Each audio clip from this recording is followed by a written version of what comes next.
This is a very long episode, so I will keep the intro short. I would like to thank Victoria Jenkins, Jerry Kahn, Rob Hansen, Tim Morales, and Chris Croft. All of these are people who have gone to patreon.com/Duckfeed.tv, help support the network, and I would encourage you to go and do likewise. Patreon.com/Duckfeed.tv. Thank you.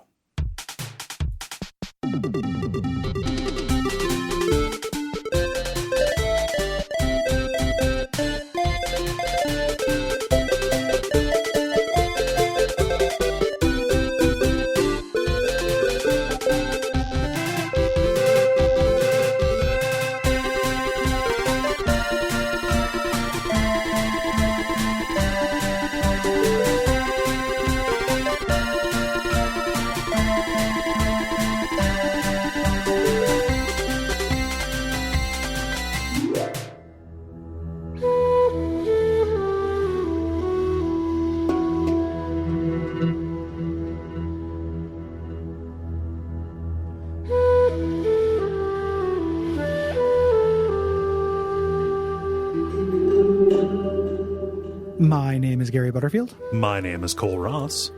And you're listening to Watch Out for Fireballs. It is a Games Club favorite Yeah. podcast. We're keeping it. We're doing it. We're rolling with it. Yeah. And this week we're continuing and concluding our discussion of Divinity Original Sin 2. This is a patron pick from Jonathan. Thank you, Jonathan. We're going to be talking about the majority of the game since we did the first chapter and kind of the sub-chapter last time. And we would encourage you to listen to that episode. And generalities. So now we can use shorthand when we're describing combat encounters and such. We can. Yeah. So like your Baldur's Gate 2s or what have you, Act 2 of this is the bulk of the game. We end up on an area called Reaper's Coast. Don't be alarmed. It's actually a peninsula. And, the party, after this teleportation that Malady did, we're on the shore and we can head for the beach and head on inland here. And immediately it's like, for a CRPG, kind of surprisingly atmospheric and gross, like all of the dead fish and like void tainted, sea creatures washed up on the shore. Yeah. And stuff. It's kind of a good set piece here. Yeah. This little void oil spill. Although I guess the oil tainted void woken are going to come later. But yeah, they're still coming after us. Like it really is a problem. These bugs that yell like men spouting up wherever we go. And we see it's corrupted a beach and like taking over caravans and stuff like that. We see a wrecked caravan, which is kind of going to give us a little bit of direction here. And you can also kind of do the solution to a quest before you get the quest. Here, where there is a dead shark that is washed up on the beach. Yeah. And if you pull the leg out of it and then eat the leg, you get the memories of it. And find out this is two Moppets buddies. Yes. Who they think escaped, but actually died from shark. Yes. And then the shark died, and the circle of life was complete. Yep. I killed the shark. The shark begged me to kill it because it was beached. And also the corruption in the water was too much. The shark is afraid of what swims there. Yeah. It's a mercy kill on a shark. The apex predator. Yeah. But the person we're here to find is in this town called Driftwood, which is, a nice little place except for all the corrupted fish. But we're supposed to find one of the worst smelling places we've dealt with. Probably on the show, I think. On this show, yeah. I mean, Bonfire Site has the fishing hamlet. This is basically the fishing hamlet. There's so many barrels of corrupted fish. Yep. In this place. Just laying around. So disgusting. No big deal. Yeah. But we're looking for the leader of the Seekers, this faction that is trying to find the Godwoken. This leader is Meister Sivan, but she's not at her house. There's a little girl there who says, hey, the Magisters came and took her away, and we find her strung up at a nearby gallows. Yeah. And we have to save her. So pretty standard combat here. When we save her, she's pretty sassy. Yep. With us, there's big tough love vibes. Like you should have already started your training 10 years ago. Yeah, big Yoda kind of stuff. Yeah. Yeah. So she's going to have us do a ritual here. And we do this little inventory combination thing from stuff in her apartment and create this smoke, and we breathe it. We go to the Hall of Echoes. Yes. And depending on who you're playing as, you talk to different people. As Losa, I talk to my dark Losa, but ordinarily you would talk to your god. Yes. Here. Yeah. So, because I'm playing as Fane, I think like any kind of wizard would just talk to their race's god. Yeah. Amadia's a Fane exclusive, and of course I'm like getting privy to late game lore stuff as it goes. But regardless of who you talk to, your god will teach you the spirit vision spell. Yes. Yeah. And no, it's so what I find is a version of myself that sounds like Amadia. By using spirit vision, I determine it is Amadia, and just find out no big deal. She's bound herself to me, no problem. Yeah, seems legit. Seems healthy. Yeah, the healthy coping mechanism, good relationship. So as the kind of the arc of this chapter with this town as our hub, we are going to be talking to different source masters to learn increase our powers. Yeah. Every time we do this, we can get another source point, so we have more flexibility with our spells, and we get a new ability. Yeah. And they do the thing where there are 5 different source masters, but we can only gain 2 more points. And then there's also some other information we have to get. So it is fairly open-ended. Yeah. Here. And it doesn't punish you for doing more of the source masters than you have to. Like if you're just like, oh, I want to go and, look at stuff in this Black Pits area or whatever. You can go there and any source masters that you find in relation to that, above and beyond your 3, they're like, oh, you've exceeded what I can teach you, but here is a source orb that will like teach you skills. Yeah, here's a book, a high level skill book. It depends on who they are. Some of them will join you on your ship as merchants, things like that. Yes, they'll join you in the end game. So it's worth doing them. They're also pretty interesting characters. I think. Yeah. She also says that the end goal to become become the Godwoken, to become the divine, is to find the Well of Ascension. The seven gods each gave half their power to create this lake of pure source in order to make the first divine. And to become the divine, you're going to drink it all. Yeah. And this is kind of setting up a little bit of a conflict later on that may or may not happen, depending on your relationship with your crew, which is there can only be one divine, and you are rolling with 3 other people who each have their own motivation for wanting that power, right? Yes. And if you do the CRPG thing, keep them happy and become buddies with them, they will let you do it. And the way it worked with my specific loadout that was very satisfying was that everybody who I had got a really nice little epilogue. Like, if you're not going to become the divine, you get a pretty good consolation prize. Yeah. For them. We can find a list of all these different source masters in the basement prison of the Magister headquarters. It's worth noting that the Magisters here, we don't have a collar, and they didn't know that we were supposed to have one. So they don't, we're not, shoot on sight. And we can do quests and stuff for them as well. Unless you turn on spirit vision inside of a town, in which case they're like, damn you. And then they attack. Yeah. Ultimately, all the Magisters got to go. Yeah. AMAB. But early on, it's worth doing some stuff for them and kind of hanging around their zone to get some information. Yep. So I didn't kill everybody here. I did the sneaky stuff mostly because I wanted to, because it's fun to distract somebody and then pickpocket them. Like, that's cool. But yeah, I pickpocketed the key and got the list, and we get our hit list. There's a dwarf named Mortis. There's somebody named Riker who lives over in a cemetery. There's a lizard named Henag. Almira, somebody who's with the black ring. Sahela, who we recognize. It says Ifan is a source master. Is that true? He's not a source master. I think they just don't know. Oh, they figure, he's a mover and shaker. He must be. For me, he's a skeleton at the bottom of the ocean. So yes, for now. Yep. Yeah. And then they also talk about Blood Moon Island. Don't be alarmed. It's just a peninsula. which is somewhere we're going to be going Yes. eventually. So this is kind of our hit list, our Dark Souls title card. Here are the people you're going to go after, and there are a lot of little side quests in this, but broadly, the quests are kind of regional, and can be kind of lumped together. Yeah, there's a lot of like things. By going and doing one, you do kind of like a quarter of the quest for another one. which is kind of strange.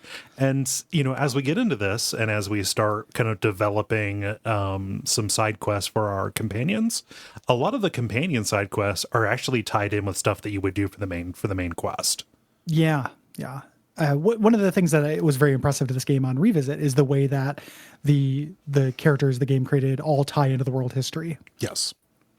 So like in a way that is explicitly, I think, encouraging replays. Like the Red Prince stuff is entirely different. If you have him in your party. Yeah. The first time I played this, I didn't have him in my party. So there's a whole section of the fourth act that was just like, I went to a dungeon, fought some monsters for some reason, and there was nothing to it. And it's very different. Yeah. Same thing I imagine with the dwarf subplot, which starts here with Mortis. If you have Beast in your party, I imagine you get a lot more context for that. You certainly do. Like you start doing stuff with the dwarven underworld. Like Lohar. With Lohar, kind of the mover and shaker. He's your mob boss who lives beneath the city. And definitely in Act 4, you get a real payoff for him and that whole subplot. So yeah, it is super impressive how everybody is integrated into the main plot. Very few feel kind of like tangential, right? Yeah. So the way we find the first little thread here with Mortis is checking out the tavern that's in Driftwood. There's a bunch of stuff you can do here, but the main thing we're trying to do is get down to the Under Tavern. Very classic Forgotten Realms kind of thing. This is where the Arena of the One is for this act, and where Lohar holds court. Yes. Who is like a dwarven mob boss here. Yeah. The legitimate face of this, up the actual bar, is tended by Prudence. Like, that sounds familiar. Oh, this is Niles's mob. Niles the Flenser. Prudence the Flenser. Yep. The mother of Flensers. And you can actually go up here. There's no quest for it, but you can go up, and this is where you can find Niles's room. In the hotel. Here with his I love doing that. Was a fun little gameplay thing because people were watching me, so I couldn't pick the lock. Oh yeah. But I could shoot a fireball from across the room and burn down the door. And they did not care. Where'd that fireball come from? Why does that man smell like brimstone? Source, I don't know. Godwoken. I got but in. Yeah, I sweet talked her. I told her, "Oh, I've heard of. I'm aware of your son's work. Is it possible that I could see his notes?" She gave me the key. I just walked in legit. That's nice. Yeah. I don't think that I asked her D already flensing. I'm pretty sure that I came out against flensing. Yeah. I didn't mean it. No, I know. You can lie. It's the mark of a good video game. Lohar is also looking for Mortis. Right. Mortis has been up to no good, and you offer to find him. You're trying to find him regardless. And this is also, if you have Beast with you, you're learning early kind of about this dwarfish subplot here. Yes.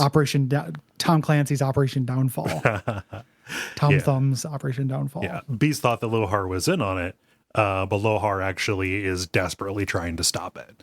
And we're going to learn a little bit about what's going on with that as we figure out what Mortis has been up to. You can go to his house. Lohar's men are here. They've turned the place over. They're keeping watch. Says, hey, Mortis isn't here. Also, he's been hanging around with this strange priest for a while. It's never a good sign. Nope. If you have Lohar's by your leave, you can the person who's sitting on a chair on top of the hatch will leave, so you can head down there. And there is a little locking chamber that we unlock from the outside, and people are like, "Oh, thank God!" Yeah. We were locked in there.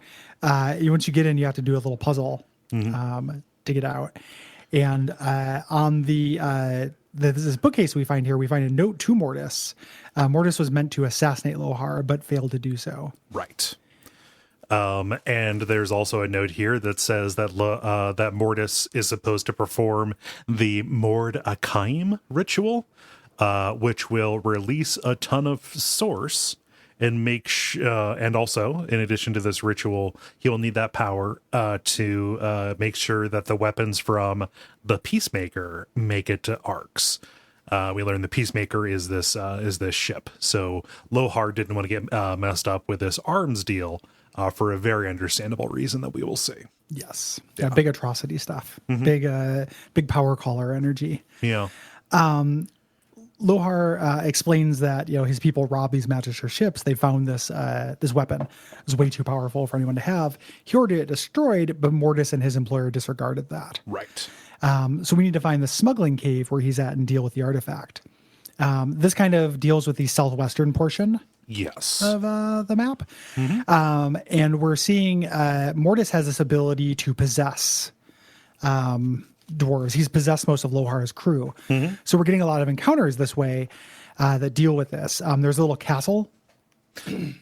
This is a fun encounter. That is guarded. Yeah. This is a great encounter. I love that they have you in this bottleneck if you go in through the front, but if you search the back, which they've set up traps for. Yeah. But if you can disarm those traps and get there, you can get a huge advantage. Like you can start on high ground. Yeah. Start up on the scaffolding, up on the parapet. Yeah. This is a great encounter. Everyone here also dabbles in the magic that polymorph. Yes. So you end up with like a lot of people with wings who are flying around and stuff. Yeah. Nobody with spider legs just yet. That's real creepy. Yeah, that comes later. And it's very creepy and really good. Afterwards, we can talk to the spirit of this dwarven battle mage who is here with our spirit vision. And she shows you an image of herself hunting a magister that was doing something profane here. Yeah. There's a statue here that is tainted, this umbral statue that is spreading this corruption that is tied into Mortis. Yes. Really quick, shout out to the gift bag version of this, because one of the things they did was make spirit vision last until you go to sleep or die. Yeah. Previous to this, it lasted for like a minute or something. 10 and it was a huge pain in the minutes. ass. Yeah. Yeah. Huge pain in the ass to just constantly recast it. Yeah. So that is good. And like, I would forget to cast it, but there are spirits all over the place who will give you like clues. Like if you see a dead body that has like been placed there by a map maker, there will be an opportunity to speak with them and learn what's going on. I love how that pays off in the Lone Wolf settlement, where all those people are haunted and don't know it. Yeah. Like they each have like a shadow basically of somebody they killed. And it's I love talking to the spirits and getting in their heads about it. Yeah. That's a very fun touch. This game is a very good talking to ghost game. Yeah. So all of this is guarding a place called Wrecker's Cave, which is gigantic. One of the bigger sub-dungeons that we have in the game, actually. But it's a smuggler's cave. Got a skull-shaped entrance. That costs extra, but it's worth it. Yep. It establishes its curb appeal, right? And it's a horror show. There are spirits of terrified dwarves, piles of bodies, huge void woken. People were slaughtered wholesale by some kind of invading corrupt force. Yes. And this is a gimmick dungeon. This has a strong gameplay gimmick to it, because when you show up, you get to a certain point and you get ambushed by these void woken insects. We're getting these huge, like, kind of wasp looking void woken now, and they separate your party. At this point, you may have two pyramids to teleports. You can kind of circumvent this a little bit. Yeah. But the way this is meant to play is that every party member gets sent to a different place, and there are different degrees of difficulty, but all of them are too tough to just go on your own. Yeah. You are meant to be using stealth and all of your resources to reunite your party before you get into a fight. Yes. Here. And it's very fun. Like, I love this encounter. It's hard as hell. I ended up going here early. In both my playthroughs, I got here way too early and had to leave and like get another level under my belt. Yeah. But trying to find a way, like, I can't find this key because this character doesn't have the wits to find where this is buried. How else do I get this door open? Yeah. Because, my caster's right on the other side of that door. Shit like that. It was like extremely fun for me. Yeah. Or like, okay, my Fane is a wizard. He's real soft. not able to handle the bugs in the room that they put him in. So I need to like save him for last because he is completely pinned down. He has to be and then- rescued. Yeah, has to be rescued, and just like picking my most capable solo fighter, starting with him, getting him out, and then just kind of snowballing my way up to the highest challenge. Right. Yeah. And it's very satisfying once you get the band back together. Like, this is a cool way to show that, you know, if you've been relying on a lot of group synergies with your party, it will feel bad to lose them and feel really good to get them back Yeah. here. Yeah. We're also getting that dwarfish plot advanced. There's a dwarven scientist here in this weapon chamber working on something. And we find out through talking to them, if we have the right tags, that this is modeled after the ones that eradicate most of the elves with death fog, which is this like weapon of mass destruction in this world. Yes. There was this huge atrocity that in order to flush out this evil organization called the Black Ring, the Divine Order used death fog to wipe out huge sections of forest and killed most of the elves when it happened. And this is a huge load-bearing plot thing. Yes. Not only is this inspiring this dwarven move, which has potential, but ultimately is responsible for a lot of the cosmology that's happening. Yes. You know, you don't do a genocide without consequence No. in this world. Yeah. So I find Mortis. He's in this big chamber with a bunch of his possessed buddies. And this is a tough fight, mostly because I've not really dealt with anybody who did necromancy just yet. Yeah. Yeah. He's tough. You can, if you kill him first, his buddy, the possessed buddies will go away. Yeah. And you can also do cheeky teleportership by pulling his buddies from him if they're far enough away from him and kind of weaken the party. Yeah. When you beat him down, he begs you to let him live. And this can go a couple different ways. Like, you can extort various things from him. Yeah. But since this is the first, you know, all these people we want to get source from, all of these different source masters will tell you different ways to increase your power. And his kind of method of this is embracing the void. He talks about how source and the void are basically yin and yang. To use more source, you have to embrace the void. And he gives you a source corrupted organ to eat. Yes. And doing this expands your source capacity. And I'm keeping him strung along at this point. Mortis got to go. But, Yeah, Mortis is no good. Yeah. I like that. I like that these mentors that you go and find are not good people most of the time. Well, it makes tons of sense because, you know, in the first game you play as source hunters. You know, like these are meant to be Magnetos. Yeah. You know, and we get a wide varietal of Magnetos. In this thing where, like, this guy totally fucking sucks, but like Elmira is actually pretty solid. Yeah. You know, like you can run it, and Jahan is great. Yeah. Like, you run into some of these people who are downright heroic. Yes. You know? Yeah. And they end up joining you. They end up coming along for the rest of the game and helping you at the end in a very fun way. Or at least a heartwarming way, let's say. But I press him for more information. He says that the Peacemaker, the ship, the weapon that was in question, was Death Fog, and he was operating at the command of Queen Justinia. This is the Dwarven Queen that our buddy Beast rebelled against. And he was given the power to possess people by one that the Seven had rejected. His little advisor that was whispering into his ear.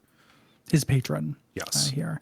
And if you get him to name him, he's like, I can't do it. And if you force him to, he straight up Abdullah Hazred's. Like, he crumbles. Like, he gets taken apart by something invisible in front of you, which is cool foreshadowing of one of the primary antagonists of the game. Yeah. We talked to Lohar. Lohar will be like, okay, you know, thanks for helping me out. You need to get to Arx as fast as possible and stop this death fog.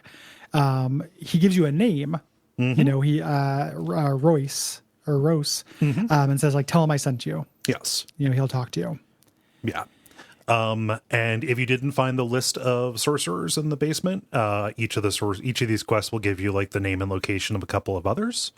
So he says, hey, there's some people, there's this demonologist Jahan, who was not on the list, but also says, yeah, we got Riker and we have Zahila over here.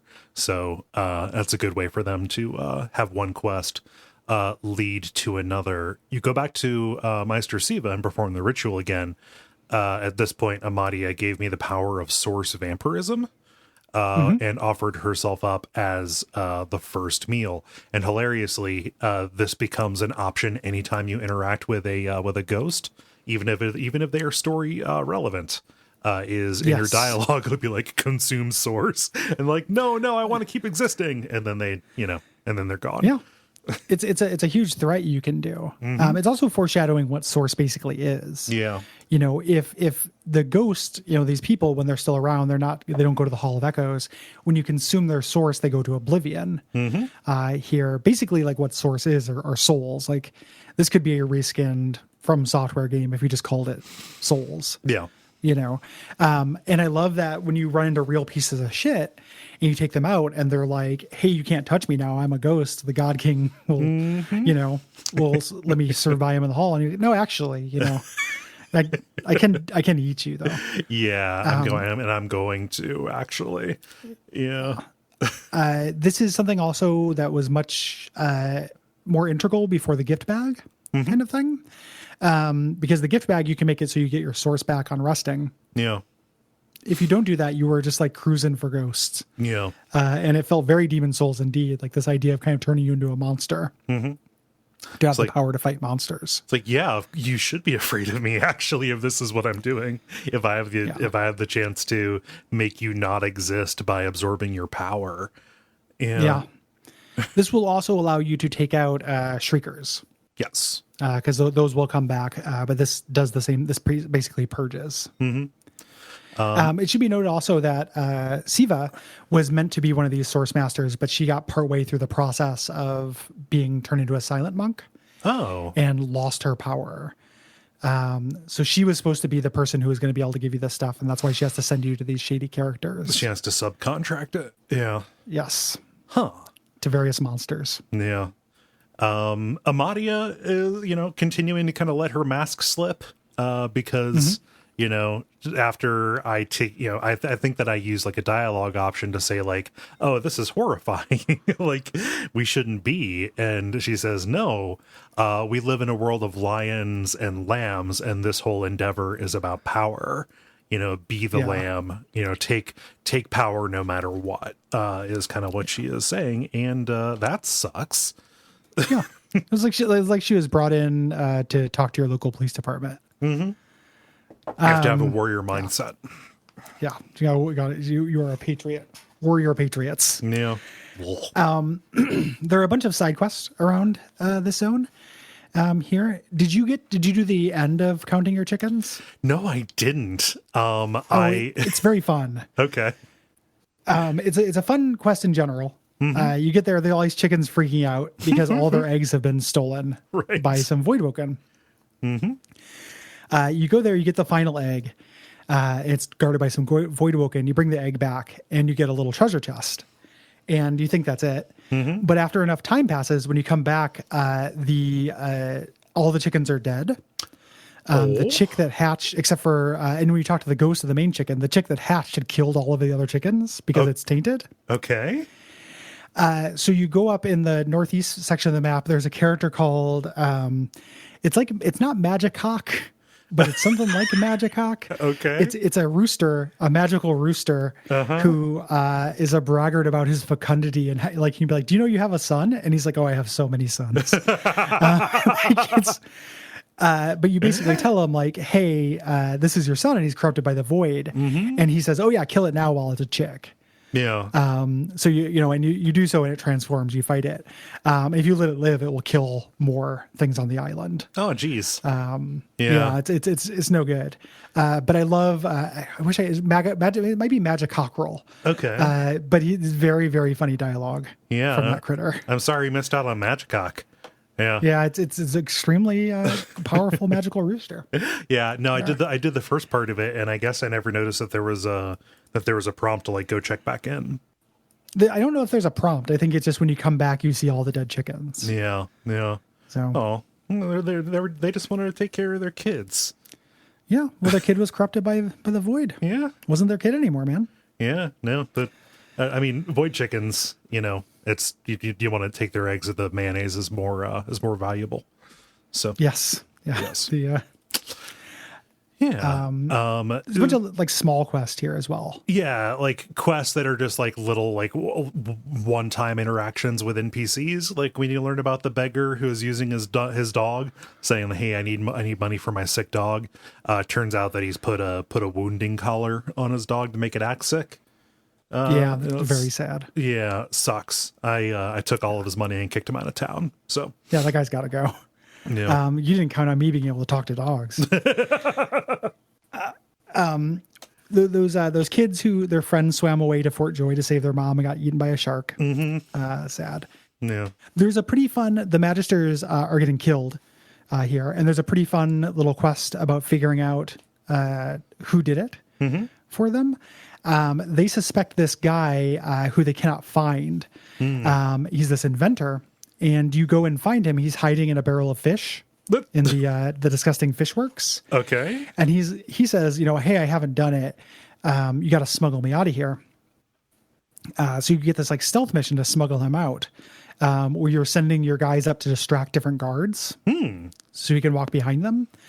And this will end up giving you a weird get out of boss fight free card if you steal from him. Okay, because what's he has an item called Homemade Explosive, which does basically infinite damage and skills with your intelligence. When you're in this Fishworks, you also get to find this scroll. You'll learn about somebody who is near Arcs who makes an order for void tainted fish. Yep. It's like the one person who's keeping them in business. And there's a spell scroll you get here called Voidwoken Fish Exchange. I got that, but I had no idea what it was. We'll talk about it in Arcs. Yeah. It's a really weird and clever little backdoor to one of the quests. Huh. Okay. That I think would be very hard to intuit. Yeah, no, I got that, and I was like, I have no idea why I would use this, or really what it does. Yeah. Huh. Also at the Fishworks, there's a scholar, there's a dwarven fish guy who is studying the void tainted fish. He wants you to eat the fish to test its side effects. And eating the fish gives you like hallucinations. Like it shows you things from the perspective of the Voidwoken that are hunting in the area. Yeah. We're going to learn all about what those are. Yeah. There's this crazy spider woman who's down in the Under Tavern who tries to seduce you. And if you head back in, she turns into a spider and wants to bite you to get this spider gift for you, which is an increase in your stats, but you take constitution damage. Yeah. For it. At this point, I had so much trouble surviving. I did not want to give up constitution. No, I totally get it. Yeah. She's interested. Like the other spider woman who we can talk to later in this chapter knows this one. Oh, it's fun if you do it because she can be like, "Oh, you've met her." Like we used to carpool. You can get this kiss with everybody if you want to, and then you can fight her. She has unique named daggers that are both really good. Oh, nice. Also upstairs from this, you can figure out who actually has been killing the Magisters through this very complicated thing with the cook. Yeah. At the inn. This is really good. She's been killing them and serving them to them in their food. There's this special stew, and she won't serve elves this because if an elf eats the stew, they'll have the memory. So you have to either extort her or buy it with somebody else, and then have your elf eat it. And you confront her, and she's basically an extremist. Like she just hates the Magisters. Oh, and I'm like, yeah, fuck, more power. Let's do it. And then just came back and told the Magisters a lie. Yeah. At this point, there's another quest. This is a very eventful stew. Because the diarrhea quest. Yep. Hideo Kojima presents Diarrhea Quest. Because you can talk to a drunk in the tavern, and he tells this sob story about how some Voidwoken attacked him and his business partner as they were running some wares through the nearby hills. You can go there and deal with the Voidwoken at the side of the attack, get the locked box full of stuff. But you can talk to the ghost who says, "Yeah, my partner's a dick. He killed me and took all the money and the goods and ran off." Yeah. Can you help me kill him? And I did, which you do by going back. He loves the special stew. You have to taint the special stew, feed it to him, so he will go out into the outhouse behind behind the bar. Your hint for this is that there's another outhouse where somebody is sick, talking about like, oh, the stew was bad, blah. And then once he's out there, he will attack you, which means that you are not technically murdering him. Well, he'll be alone. Like yes. you can murder him out of sight of other people. Right. Because if you start a fight in the tavern, everybody will join your side. Or join his side, rather. Yeah, his side. Yeah, definitely. I tried just doing a sneak kill on him, and I got the entire town aggro on me. But if he attacks first, if he attacks first, then it's not technically anything you can get in trouble with. It was a little bit like a hitman gambit. Yeah. I love strategic diarrhea in video games. Did you do the prostitute? The prostitute? No, I did not. So when you talk to the bean bartender, he'll tell you, you have an option to ask for something more spicy or whatever than the stew, and he's running prostitution, running flesh upstairs, and you can go up there and do it. Which I don't do in video games for titillation, but sometimes they hide interesting content in them. Like here, where only one party member can go up, and they lock the door behind you. And then you end up, having this sex scene. When you wake up, they've stripped you, and all your stuff is in a bag across the room, and there are all these cutthroats there who try to extort you for money. Oh.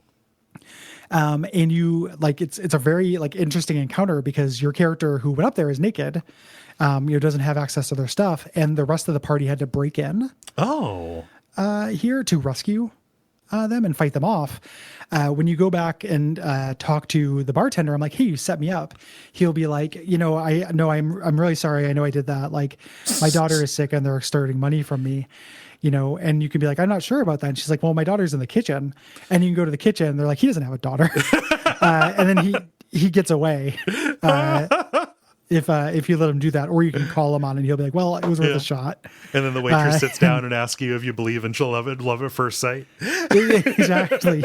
It's exactly that.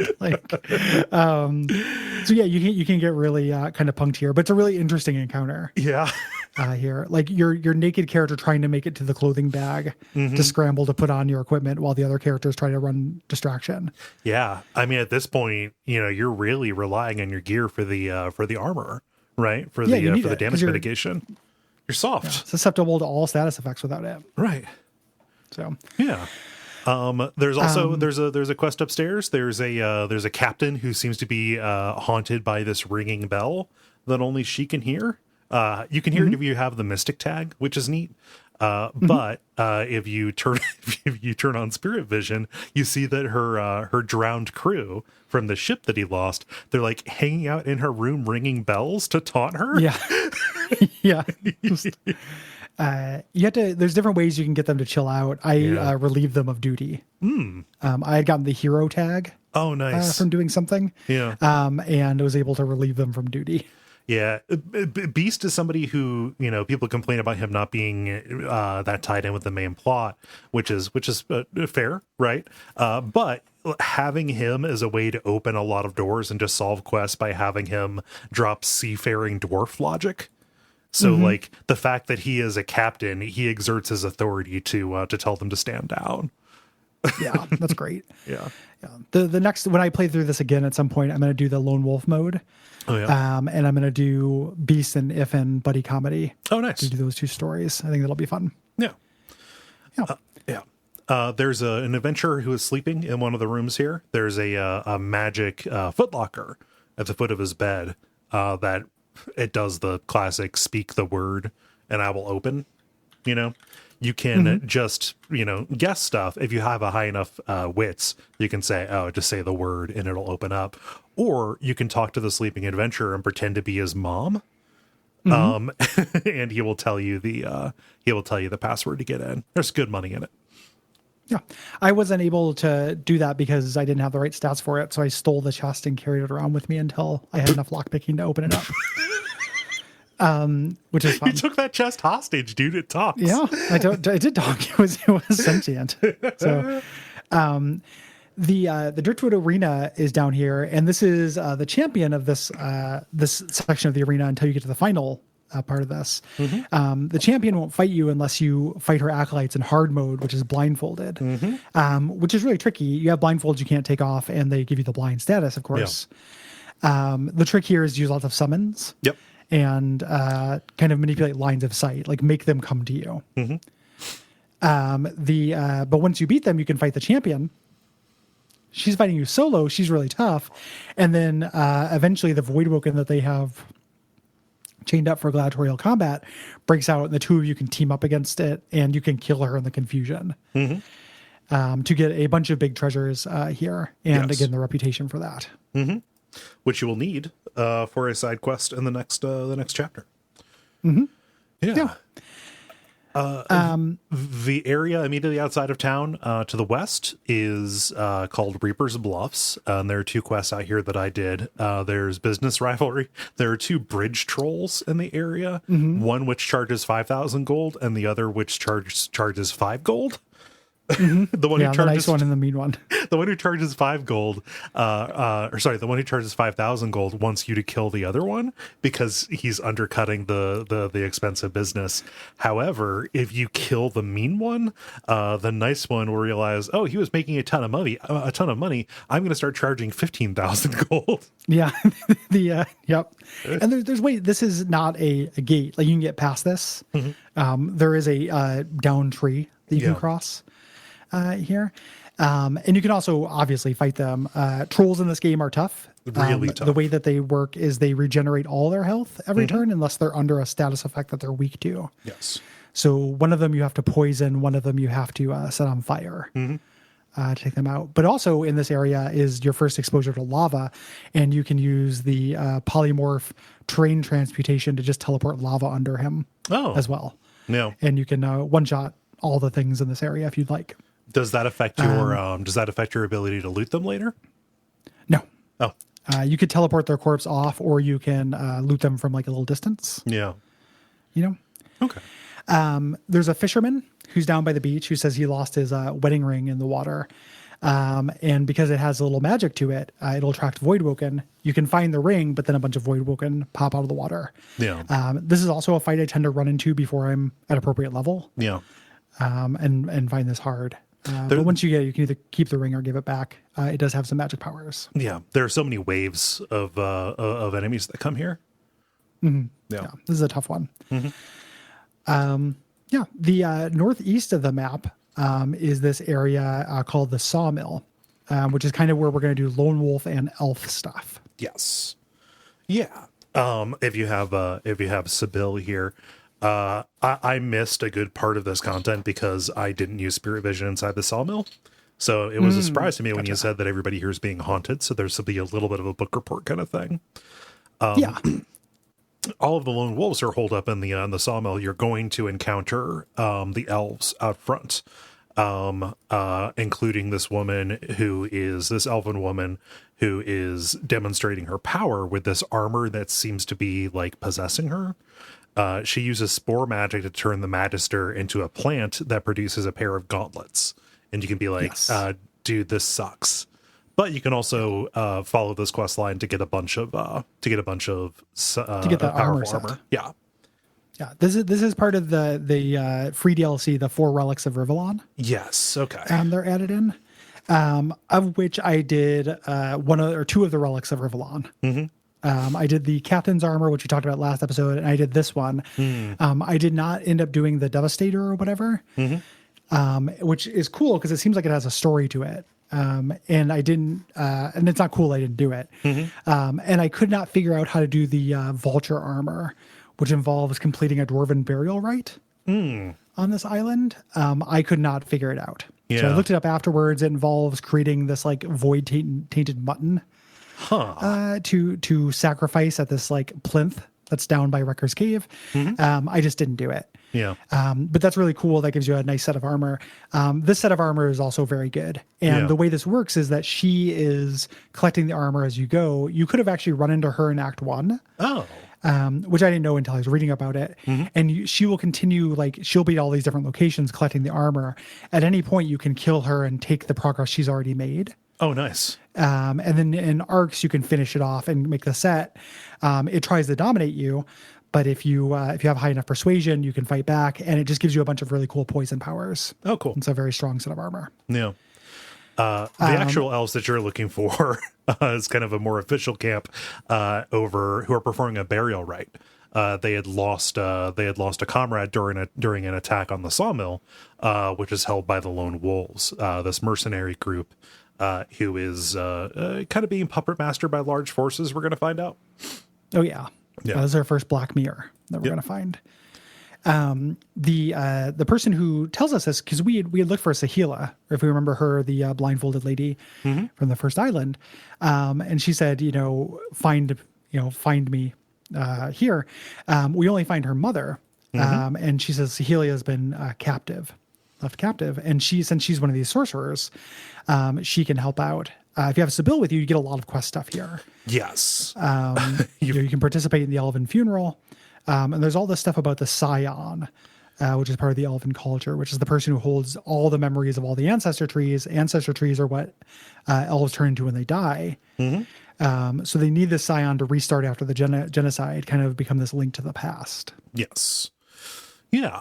And this is news to Sibyl, who has been, she has that slave mark on her, that wound that won't heal, that is kind of given her some selective amnesia.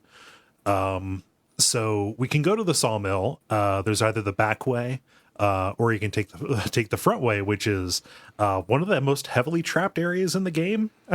Yeah, it's a Sen's fortress. Yeah, it's crazy minefield, full of traps and stuff. And you can get in. You can convince them, like, "Hey, I'm just here to hang out." No. If you want, or you can fight right from the beginning. I know if you have Ifin with you, you can get in easily. Yeah. Here, there's not a lot of book report to the ghost thing. It's just everybody has a ghost next to them of somebody they killed in a really brutal way. Oh, fun. And we talk to the ghost. They will, like, it's really, really like evocative, visceral writing.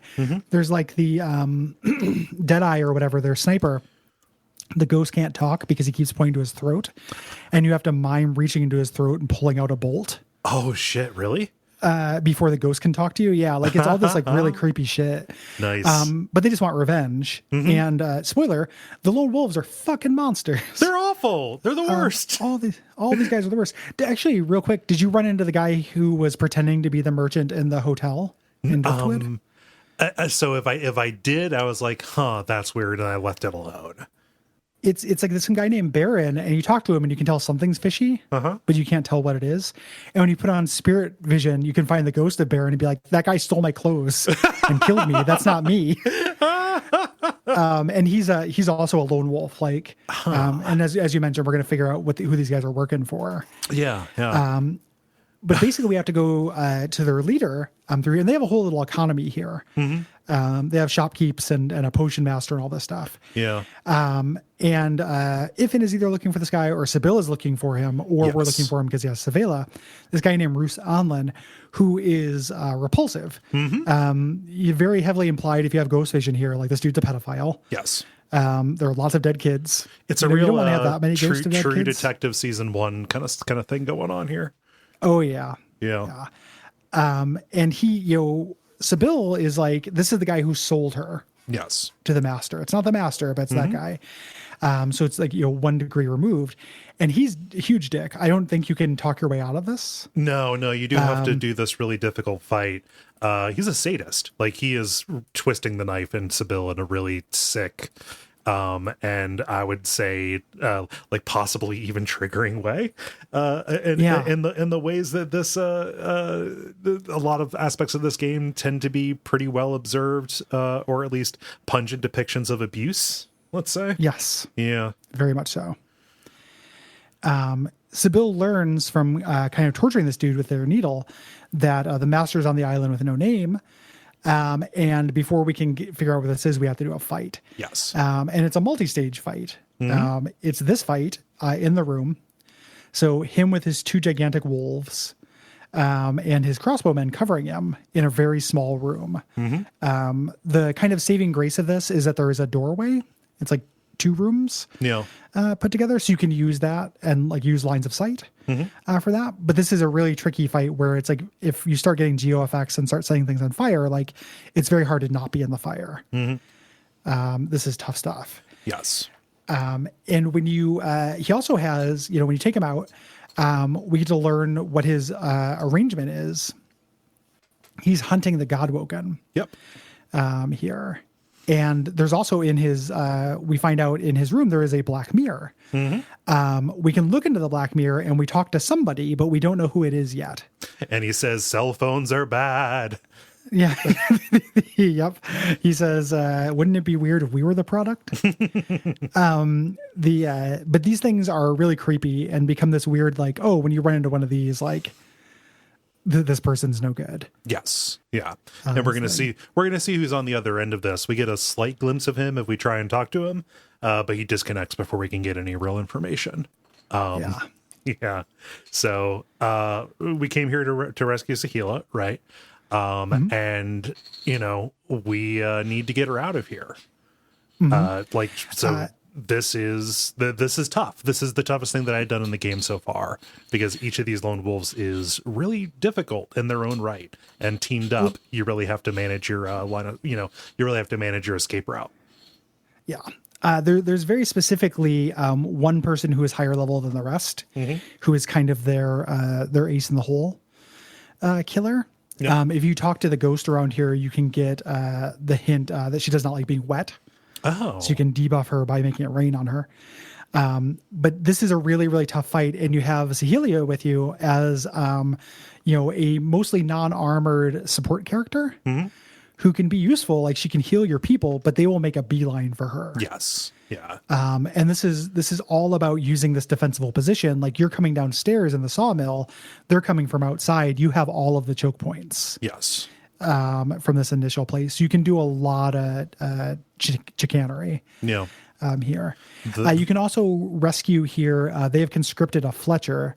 If you rescue him, that's how you get your bow and arrow merchant on your ship.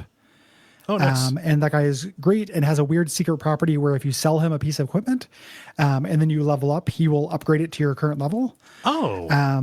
And sell it back to you, which allows you to bypass the Sorceress Sundry's very annoying crafting thing that allows you to do the same thing. Yeah. Huh, that's really powerful. No, I think this guy may have just ended up dying in the altercation. Yeah, the only way that I managed to do this was to be very cautious about who got aggroed into the fight, because it's the entire sawmill is where all these people are kind of like posted up, and like my successful run had me going for the back entrance and not aggroing everybody out front until after I'd wiped out everybody at the back. Because every time I died was when I went for the front, and then everybody from the back came and sandwiched me in. Yes. Yeah. Typically, like that's the way you want to do it, because they're far enough apart to not hear the battle. Yeah. When we get back, we've rescued Sahila, and she says something weird about something disturbing about the tattoos, the scars on Sibyl's skin. When she kills somebody, she etches their name in their skin. We could talk to her about this, and it turns out these are all scions. Yes. She is the prime scion. She was corrupted by this slave mark, and she was able to be marked because she rejected domination of the mother tree. We're learning about how this elven society works through this kind of like almost hive mind. So she has been killing other scions. Yes. Here is what she was being made to do as an assassin. So we're going to find out at whose behest and why later on. But yeah, she was not just any old slave. Like they had specifically targeted her because she was vulnerable and knew where all of these other scions are. All signs are pointing to the nameless isle here. They say, yeah, the mother tree is on this nameless isle. And Sibyl, when she gets there, she's going to have to make a decision about what she's going to do about the mother tree. Is she going to become the next one, or is she going to continue kind of walking her own path? Yeah. And Sahelia has an opinion on this, which we'll find out. Yeah. She expands our source in one of the non-evil ways that can be expanded, just by connecting you to the roots of the mother tree, under the ground, the ancestor tree roots. This allows you to go back and do the ritual again in the Hall of Echoes to get your final little bit here. When you do so, Amadia is fighting off these Voidwoken when we get there, or your god, rather, is fighting off Voidwoken that have these immunities, which are really tough.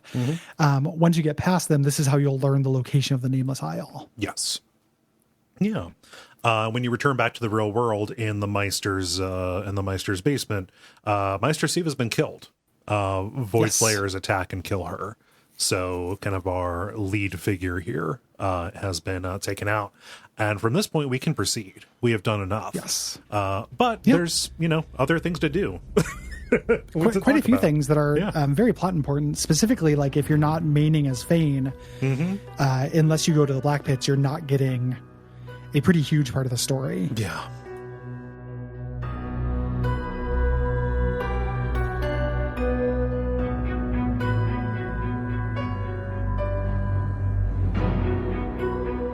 There's an area called Paradise Downs, which is its ironic name here because it is being torn apart with like meteors falling from the sky.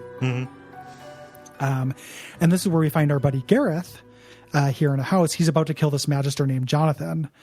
And this is one of those classic Dark Souls things. Yeah. Where it feels like the right thing is to encourage him to have mercy. Nope.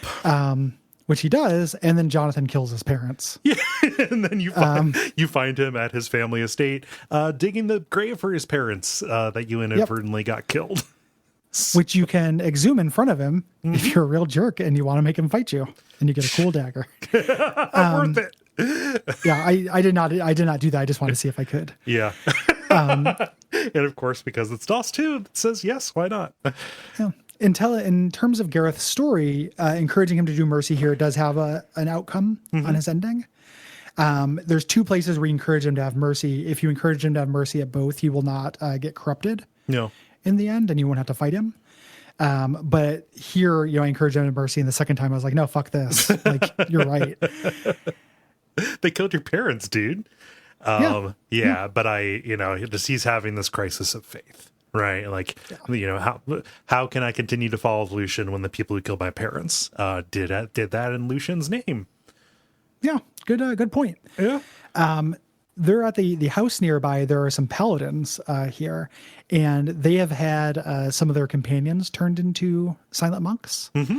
And they're debating whether to euthanize them. Like, hey, they're still in there somewhere. No, they're not. No. And I could not pass the persuasion to get in, but I was able to teleport in through a hole in the wall. And when you talk to all of them, they say like, you can be like, it almost seems like they're trying to say, kill me. Yeah. And euthanasia and Duckfeed. So took them out. I assume that was Gareth's house because it's right by there. Yeah. There's another house in the area where there is a healer who is at the end of their rope, is trying to help the sorcerer. Not a good thing to do what magisters are about, but says, I've got the sorcerer who is warped by some kind of torture, but there's nothing I can do to help. And you go to find her, and she summons in a bunch of demons, and this could be your first demon fight. And these are all called like, sadness, anguish, anger, the different emotions she has. Yeah. You have to subdue her. You can kill these things, but she'll still fight. She ended up dying this go around. Oh no. She tried to leave somebody who had an attack of opportunity. Oops. Who was just like, you ain't get away from me. Yeah. I was like, oh, okay. I got her to critical health, and then it ended the fight. Like the demons despawned. And then my tags allow me to inspect her and see that she was trepanated. She had a hole drilled in her head. And so just did some impromptu frontier brain surgery to pull out a mind maggot that had been put in there to torture her. So gross. And every jar of mind maggots you can find in this game is precious beyond belief. Yeah. You combine that with a grenade, and you get a wide effect charm grenade that lasts for 5 turns. Just incredible stuff. Yeah. One of the other source teachers here is Elmira, who used to be a Black Ring character, and it was a succubus here. And she defected from the Black Ring and put away her succubusing ways because she fell in love with a magister. Yep. The Magister, it's a Romeo and Juliet thing. All the Magister is saying like, hey, go rescue our bro. And when you find it, it's like, he does not want to be rescued. No, he's in love. He's just injured, and Paradise Downs is hellfire is raining down, so they cannot leave. Right. Yeah. And in order to clear the path for them, you have to go and fight a gigantic winged demon called the Harbinger of Doom, kind of up at a cliff. Basically the end of the world, up in the upper northeast corner here. And the Harbinger of Doom is really tough because he does something that late game big bosses in this do, which is teleport from point to point. And he has a ton of AP and does, wide ranging geo effects down on you in this little valley between his little roosts. This is the biggest monster in the game that I killed by cutting its tendons and turning it into a chicken. Which I had, it took me a few run ats. The secret to this guy is to position your guys around the corner so he can't see you initially, and he has to use a lot of his AP getting to you. Oh, cool. So if you get that first turn, you can just wear down his physical armor and chicken him or knock him down. Nice. When you get back here, the way is clear, and she says that she... she's a succubus. She's sworn to the God King. We've seen some rumblings of the God King before. Basically a Satan figure. In this cosmology, we'll learn more about what the God King is. But the God King is no good. And once you swear a covenant with the God King, you are stuck unless you get a weapon called a sworn breaker, which is a sword that you can get. You can get 2 of these in the game. You can craft one and you can find one. And there are 3 uses for them. Yeah. And hilariously, I ended the game with one in my inventory. Same. I just in case. Yeah. You never know. Could be a post-credits thing. Yeah. Yeah. Maybe I want this in case I decide to might fuck around later, swear myself to the God King. Get out of a timeshare, Yeah. Yeah. But I love that's something you can actually do. Like if later you can meet the God King, and if you swear to him, you get this huge stat buff, and then you can use the sworn breaker to cut the thing and make him very mad. But she's somebody who wants the sworn breaker, and our necromancer friend Tarkus, who is on the ship, is building one of these. Yes, getting parts of them. So. Yeah. So she wants us to go check out the black pits. She has heard that there's a schematic for one of them in there. Yeah. Oh no, he's not building that. He's building anathema. Yes. She wants you to build this thing. So yeah. Let's talk demon stuff. Let's do it, because there's a big corrupt bloody island up in the north. And also both of us have Losa, and we've got to figure out what's going on with this demon in her. Yeah. So we go talk to Jahan. Up here in the upper left area. This is the Whisperwood or whatever it's called. Jahan is a solid bro. He stares inside of us and tries to, exorcise the demon, but he cannot. Yes. He knows that there's this what's happening is the demon coiled itself around your heart, and now it's basically part of you. Yes. Yeah. So it's going to take a more complicated process to make this happen. And he gives her a task saying, hey, you need to go to Blood Moon Island and deal with this creature who calls himself the Advocate. And I will teach you how to use your source better. He's another one of these source givers. At this point, he's just giving you skills, but it's worth doing. And as you go away, I had Losa in my party. As I started walking away, Jahan's like, hey, listen, under no circumstances can Losa be allowed to ascend to divinity. It would be the end of everything. When the time comes, you have to be ready to kill her if necessary. It's really interesting when you play as her, because he's keeping that back. You can tell that he's not being entirely transparent with you. Yeah. About this. There's other stuff you can do in the area, including what I think is maybe the hardest encounter in the game. Yeah. Alice, the witch here, the Scarecrow Witch. Tell me about this. I've seen it mentioned offhand, and I know that you tweeted about this. Just saying everything that's just the crazy things that you have to do in order to make her vulnerable. What's up with Alice the Witch? She's an evil witch. You can find she's the one who turned two people into cows. You can find kind of in the middle map. Yeah. And you need to, you find a note where these magisters say they're off to go find her. And when you go find her, she's this bouncing scarecrow that's cackling. And there are all these dead magisters around her in this huge field of fire. She is like, you can find nursery rhymes about her. Like she's like a boogeyman character. Ooh. To kids in this zone. I've never beat her legit. She What's illegit? What's the illegit way to beat her? There's tons of illegitimate ways to beat her because awesome Divinity Original Sin reasons. The legitimate reason, the way to do it would be to be higher level or to like just pump your magic resistance because she does a thing that tends to one-shot me. Okay. Right in the beginning. But you can teleport lava under her. Okay. If you move lava from Hanag's zone over to her.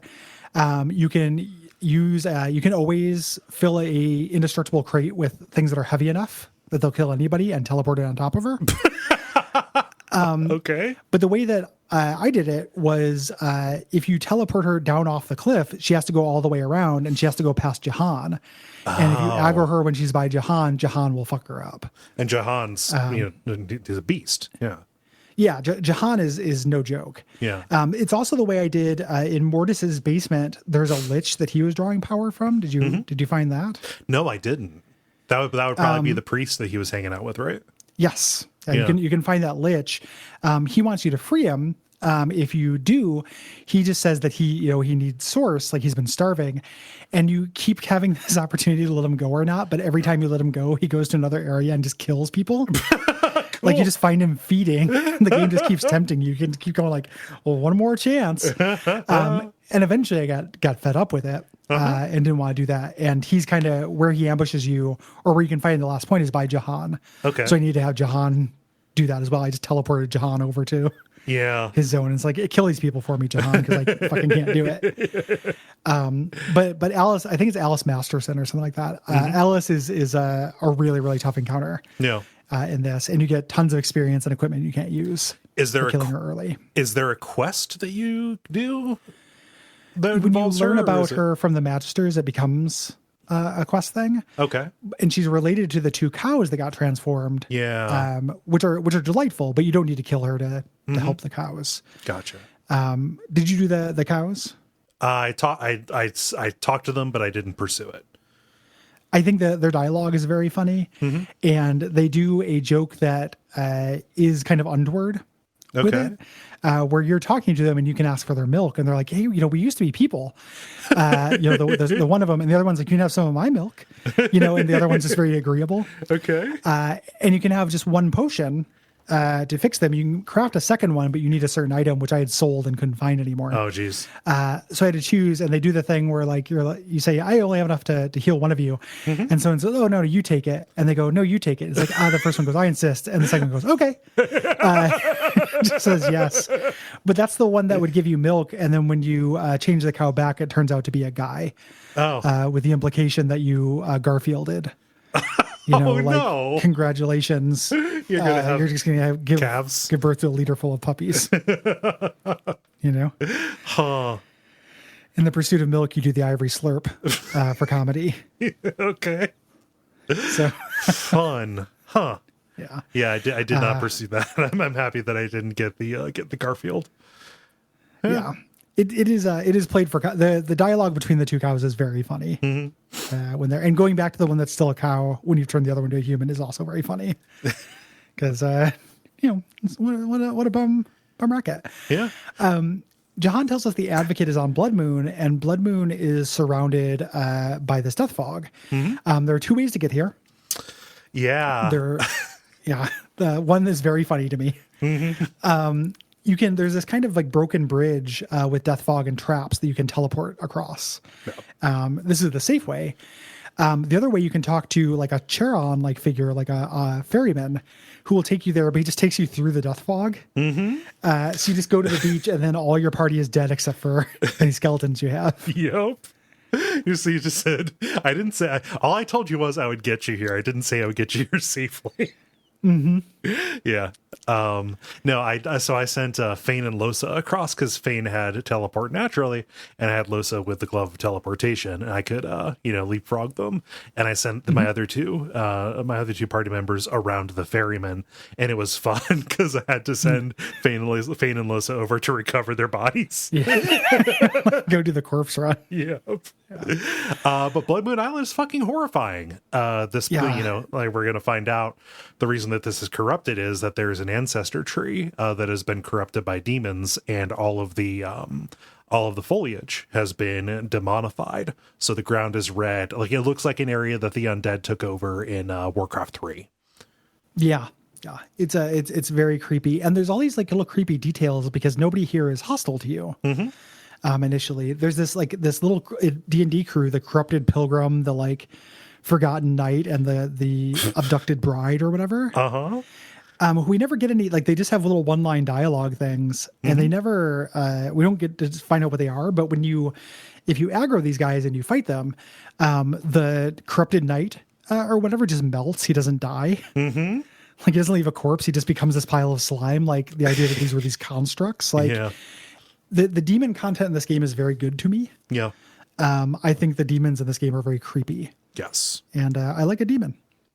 I'm a demon. I'm a demon, including the advocate, who is very kind and is trying to make a deal with you. Jahan had said, by no means make a deal with him. But you can do so. He wants you to go take out the Black Ring, which is tormenting this ancestor tree at the heart of the island. Mm-hmm. Yeah. Which, twist my arm to kill Black Ring. Yeah, they fucking suck. And this is a really hard fight. Particularly again, you have necromancers here, and I didn't really have like anything to deal with them. The necromancers, the reasons why this was tough, they use terror spells, which just take a character off of the board for a couple of turns, right? As they flee and try to get away. Also, necromancy, and I didn't have access to these spells yet for Losa, who ended up, was a summoner, necromancer, polymorph person by the end, just kind of general utility caster. But they've got the ability to chain their fate to somebody. So as you do damage to them, one of your teammates will take damage. Yeah, it basically says, you can keep hitting me, but you don't want to do it. Right. There are all kinds of tricks you can do with that. Mm-hmm. Casting it on people. There's a positive version of it as well, called Soulmate, which allows you any healing, and you can use that to kill undead. Put that on an undead character and then just drink healing potions and kill them. Like there's a lot of cool tricks you can do with necromantic spells. This is really tough. I had to come at this from a really condensed angle, from the right, where there was a lot of cover, and I ended up using the clear-headed spell from the pyromancy school to resist the terrified, but very tricky. Once you take them out here, it's like, well, Jahan told me to kill the advocate. He'll give you a high-level necromancy spell. He'll help you with the source if you decide you want to go that way. But I also want to kill the advocate. Yes. So, and again, fucking tough. Yeah, his crew is more well-rounded than the Black Ring, who are really heavy on necromancy. Additionally, like a lot of them start from cover, like in small little destroyed outbuildings that are kind of dotted around the tree itself, and they like to use charm. Beast was basically never under my control, and he was my main melee heavy. So well, that's a bummer. Yeah. Charm is not fucking around. Nope. The little secret I do for charm is I just charm back. Yeah. Charm will eliminate charm. Yep. I triple stamp a double stamp. Yes. It's exactly that. Yeah. And because it was the second time I'd played the game, I knew what to hoard. So I ended up finishing the game with this ridiculous, like 4 mind maggot grenades, 10 charm grenades, like 20 charm arrows, like just ridiculous stockpiles because I was playing very conservatively and had been saving since the beginning. Yeah. Until you know what are those high value things, it can be really tricky. Yeah. Here. But the saving grace of charm, the reason why it's not like a death sentence is somebody has to have their magic armor gone to be charmed. And at that point, they're susceptible to your crowd control. You can also put them to sleep Yeah. The chloroform skill is a good thing to do on somebody, one of your party members who's charmed. But this is a tough fight. You want to do it though. You want to take out these fuckers, demons. And when you do, we can talk to the spirit of this corrupted tree. Depending on who you're playing as, you either have to do this little side bit or not. Somebody who I was with, I didn't have to do this. Yeah. I just got the info. Yeah, Sabine didn't even understand what was going on here. When I brought her up, in order to get her, and you want to do this anyway because there's important stuff for other quests. You want to get into one of these vaults that's on the island, and you have to have a really high wit skill to spot the entrance to these. Actually, yes. So I ended up needing to use clear-headed and special gear to get that. But you get into a vault. Special gear. You have to learn the tree's true name. Because she has been possessed by a demon, right? And you find a journal that kind of describes how she ended up like this. She had dabbled in demon summoning, thinking, okay, this will be powerful. And she figured, I would just bring an imp. She didn't know that she would attract an archdemon who would corrupt her. And, you get a description from somebody else's diary of like the sorrowful process of killing their friend. And burying her and doing this burial ritual that ultimately that resulted in this corrupted arch tree growing up. But the problem is when they killed her, the demon jumped hosts, and that's how we got the doctor. Yes. Yeah. Who is the demon that is possessing Losa, and has been busy. Yeah, as we'll find out. Yeah, we know his true name from this ancient source. The demon that is possessing Losa is Adramalik. Yep. There's a couple other things you can do on this island, but this is one of the big parts in the game that felt like the quest was designed by somebody else. To me, like how when you play video game, you can find the gerrymandering of like who's responsible. Yeah, and you play Fallout 2, and it's like, I can tell New Reno was done by one person. Yes, but the Black Hills was done by somebody else. The little side quests you can do in this area are pretty lame. There's this order of monks who had freed or imprisoned people who were possessed by demons down in these various basements. And you have to craft this like silver lever to get them in. Get in and check them out. And they're pretty lame. One of them is a guy who made a deal with the demon to feel no pain. You don't want to do that. Yeah, it's no good. The demon, granted the wish, and the way the demon did it was like he possessed him and feels all the pain for him. So you have to, you're fighting him, and he's just, hurt me more. But you have to keep healing him and hurting him, just to overload him, like have too much pain, like have him live several lives of pain. That's cool. Conceptually, I can see that being frustrating in engine to do that. Huge pain in the ass. An engine to do it. There's also a little girl who is possessed by a demon who has a cat. Okay. Here, who you can help out, and she becomes a little side quest in Act 4, who is pretty cool. And there's just also some miscellaneous around here. Like there's stuff to do on this island, but it is. There's also, when I got here, was Melody talking to the advocate. Yeah, she was walking around, but she was real cagey. She didn't she didn't say what she was doing, and you can talk to other NPCs in the advocate's camp, but they won't tell her, including the Wishmaster. Yes, the Wishmaster. He's just a dwarf who's named the Wishmaster. He's part of the party. he's part of the party that you kill with the advocate. You can talk to his spirit, and he's like, "Oh yeah, I'm so happy. That demon who possessed me, who called himself the Wishmaster, was a real jerk. I'm sorry I couldn't give you more information." The Wishmaster wasn't on the up and up. Yeah. This is, I was thinking about this in my second playthrough because I'd forgotten about it, since the shoe does not really drop with Dark Melody. Yeah. Melody is kind of just like a pragmatist. I think that this is a little bit of just a red herring, to make you just trust her. A totally solid bro for the entire game. Yeah. No, just the game is trying to convince you that she is Breaking Bad in some way. And as you talk to her, like she describes, oh, the reason I'm helping you, like I really don't care.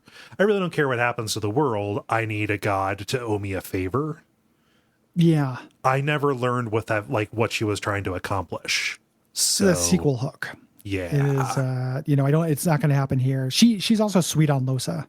Yes. But my Losa was in love with Sybil. Oh, so, yeah. She, could not do it. Yep.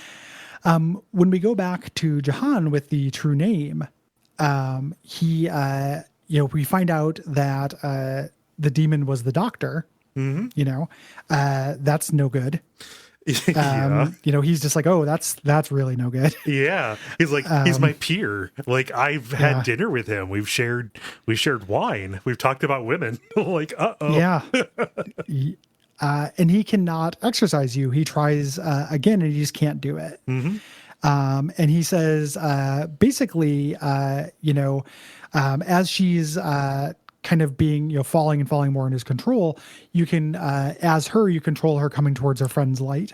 Okay. The friends will call for her and you'll come to the light. Ooh. Otherwise, you pull her out and this kind of can begin the romance. Yes. With her. Yeah. Just basically like from your perspective, you have to tell her, hey, there's a reason for you to fight and live. Like we need you. And the way for that to become the relationship hook is to say that I need you. Like I can't, I can't do this without you, basically. But you can do it platonically too, or you can say, stay down, it's fine. This is cool. Yeah. They don't give up hope though. They're just like, we need to find a drama leak in his lair. Yes. And that's how we'll take you out. Mm-hmm. The southeastern part of the map, just real quick, so we don't end up entirely skipping it. We mentioned Hagan. Yeah. Yeah. She's pretty lame. The interesting way that she ties into the plot is she is one of the architects of the Death Fog bomb. Right. And is just like very blasé about it. Mm-hmm. And she uses portals as her kind of like weird source magic. Mm-hmm. So she can teleport around. If you go and help her and then you rescue her apprentice from the Black Pits, which we'll talk about. Yeah. The way that she teaches you source is she teaches you how to kill animals for it. Oh, okay. And if you do it, it erases your pet pal talent. Oh no. Animals will no longer talk to you because word gets around. Word gets around. Like you're just killing animals, but it allows you to drain source from a live animal. Okay.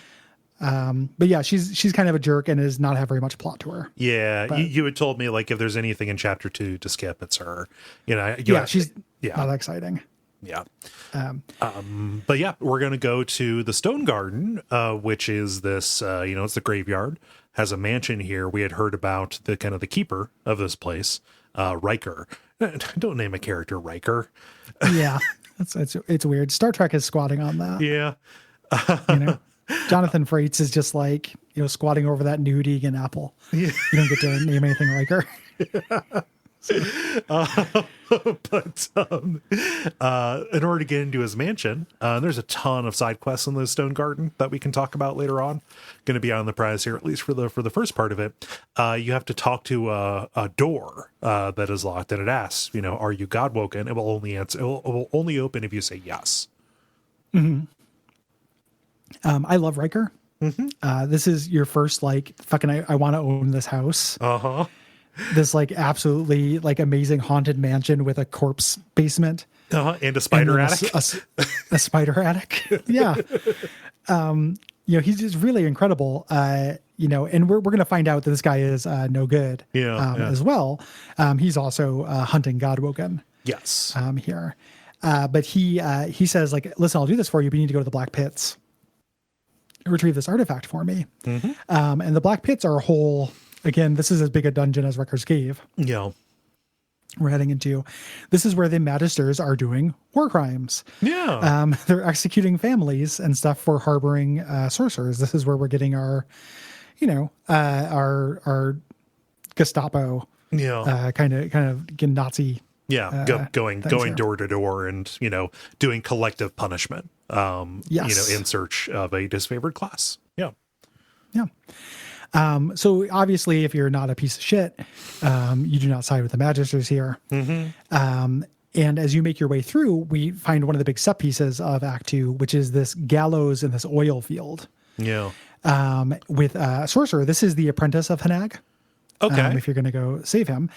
And this is a very tough and noteworthy fight where he's on your side as you try to rescue him, but he uses source and it summons these oil voidlings. Yeah. And then flame voidlings. So this ends up being like the entire thing burns down so much that it gets an ending slide. Does it? That it burns down? Yeah. I didn't get an ending slide for this. Yeah. The oil fields are still burning. Maybe it's because I didn't world. do Hanag. Yeah. I didn't do anything with that her. could be. Yeah. This is fun because you had told me, you had warned me about this, saying like, yeah, here's some things you can try to do, like don't necessarily worry about keeping him alive, etc. So I was like, okay, cool. And it's real clever the way that they do it, because the Voidwoken come in waves as you're dealing with the Magisters, and they do it in two phases. You get the oil ones that as they die, they explode and cover the place in oil, and you can be super careful about not doing any ignitions, right? Which I was doing, right? Just kind of like, okay, we're just, we're literally on something even worse than a powder keg here. No fire spells, guys. But then, after a little bit, then the flame ones start coming. It's inevitable that this place is going to catch on fire. Yeah. It's also, I like this too, because it's a 3-way fight. Yes. The Magisters that are here are not like on the side of the Voidwoken. No. So you can pit them apart from each other, and it makes teleport incredibly powerful, because if the entire floor of this platform is a huge necrofire, field of necrofire, teleporting, one of the enemy Magisters down there not only makes him busy with, killing your Voidwoken for you, but also he'll just do, take damage until he dies. Yes. Really having the high ground will make this, doable. Yeah. I only find this hard when I'm trying to keep the apprentice alive. Yeah. And the way to do that is to keep him away from the main action. Yeah. He will just walk down in the necrofire like an idiot. So a lot of just teleporting him away from stuff. Yeah. I teleported him down from the tower, and he got just rolled by a bunch of big Voidwoken. So I was like, that's a shame. I'll rip to him, but I'm different. Where our main point here is going into the Black Pits, this huge mining dungeon. And it's very trapped getting in, and they have a Shrieker. Shriekers are back. This one we can sneak by, or we can use the sword, sneak by and get behind him and use the source vampirism on him. Yeah.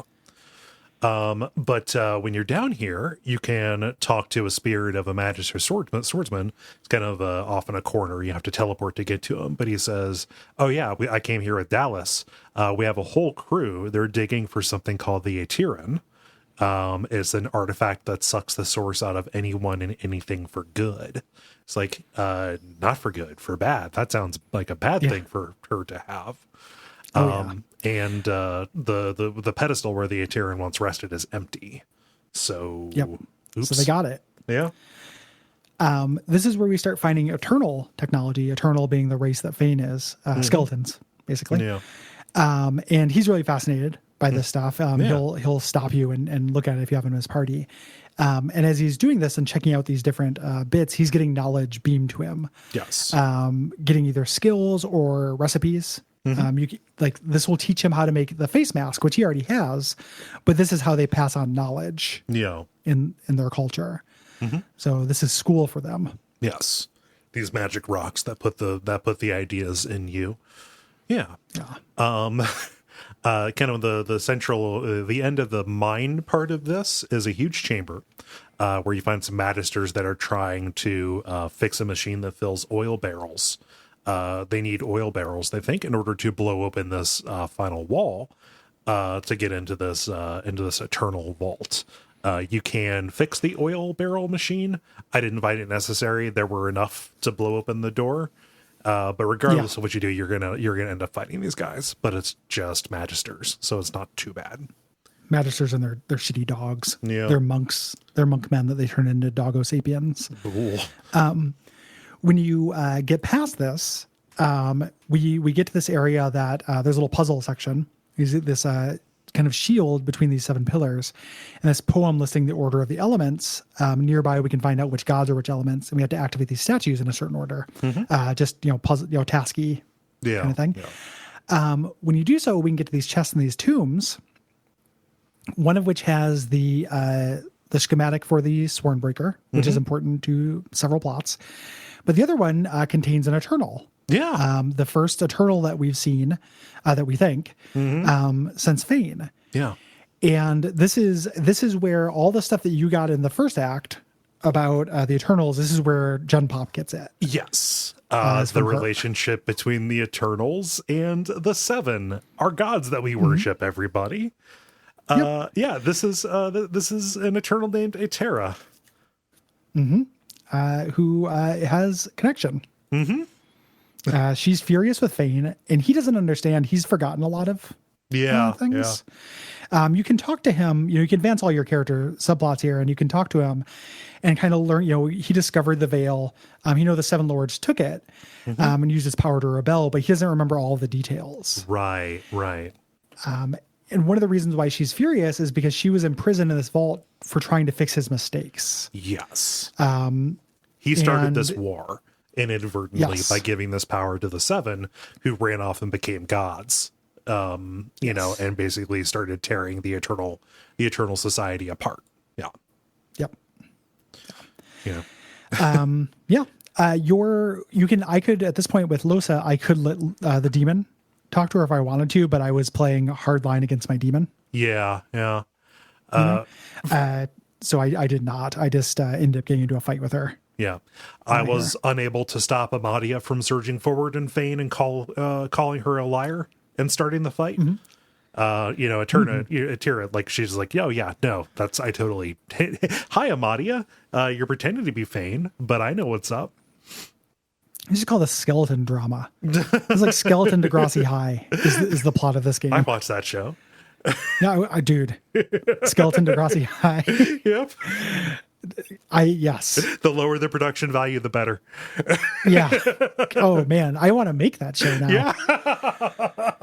Holy shit! Like the last Skeleton of Kadarva, but about him going through puberty and shit. like getting a date for prom. Yeah. Bone prom. Oh man, he can't go up and solve the algebra problem because he's got a goddamn. So Amadia tries to intimidate Aetera by talking about her deeds. Yes, I've transcended beyond the veil. I've exiled the king into the void. I've destroyed the Eternals. I'm pissed at Amadia because she lied at me. I try and apologize to Aetera.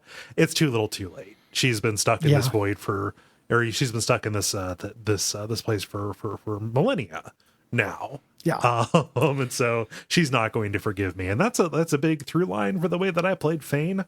Kind of as somebody who's just like, that doesn't sound like me, but I'm really sorry that it happened. Yeah. I played it as Sorry Cop, and everybody was like, fucking no, dude. This is too big to apologize for. Yeah. Things being too big to apologize for are kind of a theme in this game. Like when you end up running into people who are responsible for the atrocities in this, like not just Fane for the cosmological ones, but you run into, Ithon's part in this plot is that he is the one who delivered the death fog to the elves. And you can also, when you deal with Justinia, and her trying to do this thing, you can decide like, hey, is this something that I'm prepared to forgive? Yeah. And this game takes that as a tact. Like, there are many things that are worth forgiving, but this is too much. Yeah. And that is a surprisingly kind of nuanced point for a video game. Like usually I find in video games, there's not a sliding scale of forgiveness. It's either like forgiveness is always a virtue or vengeance is always a virtue. But here you can be like, I would understand if this happened this way, but you genocided. Yeah. And genociding is just never okay. Yeah.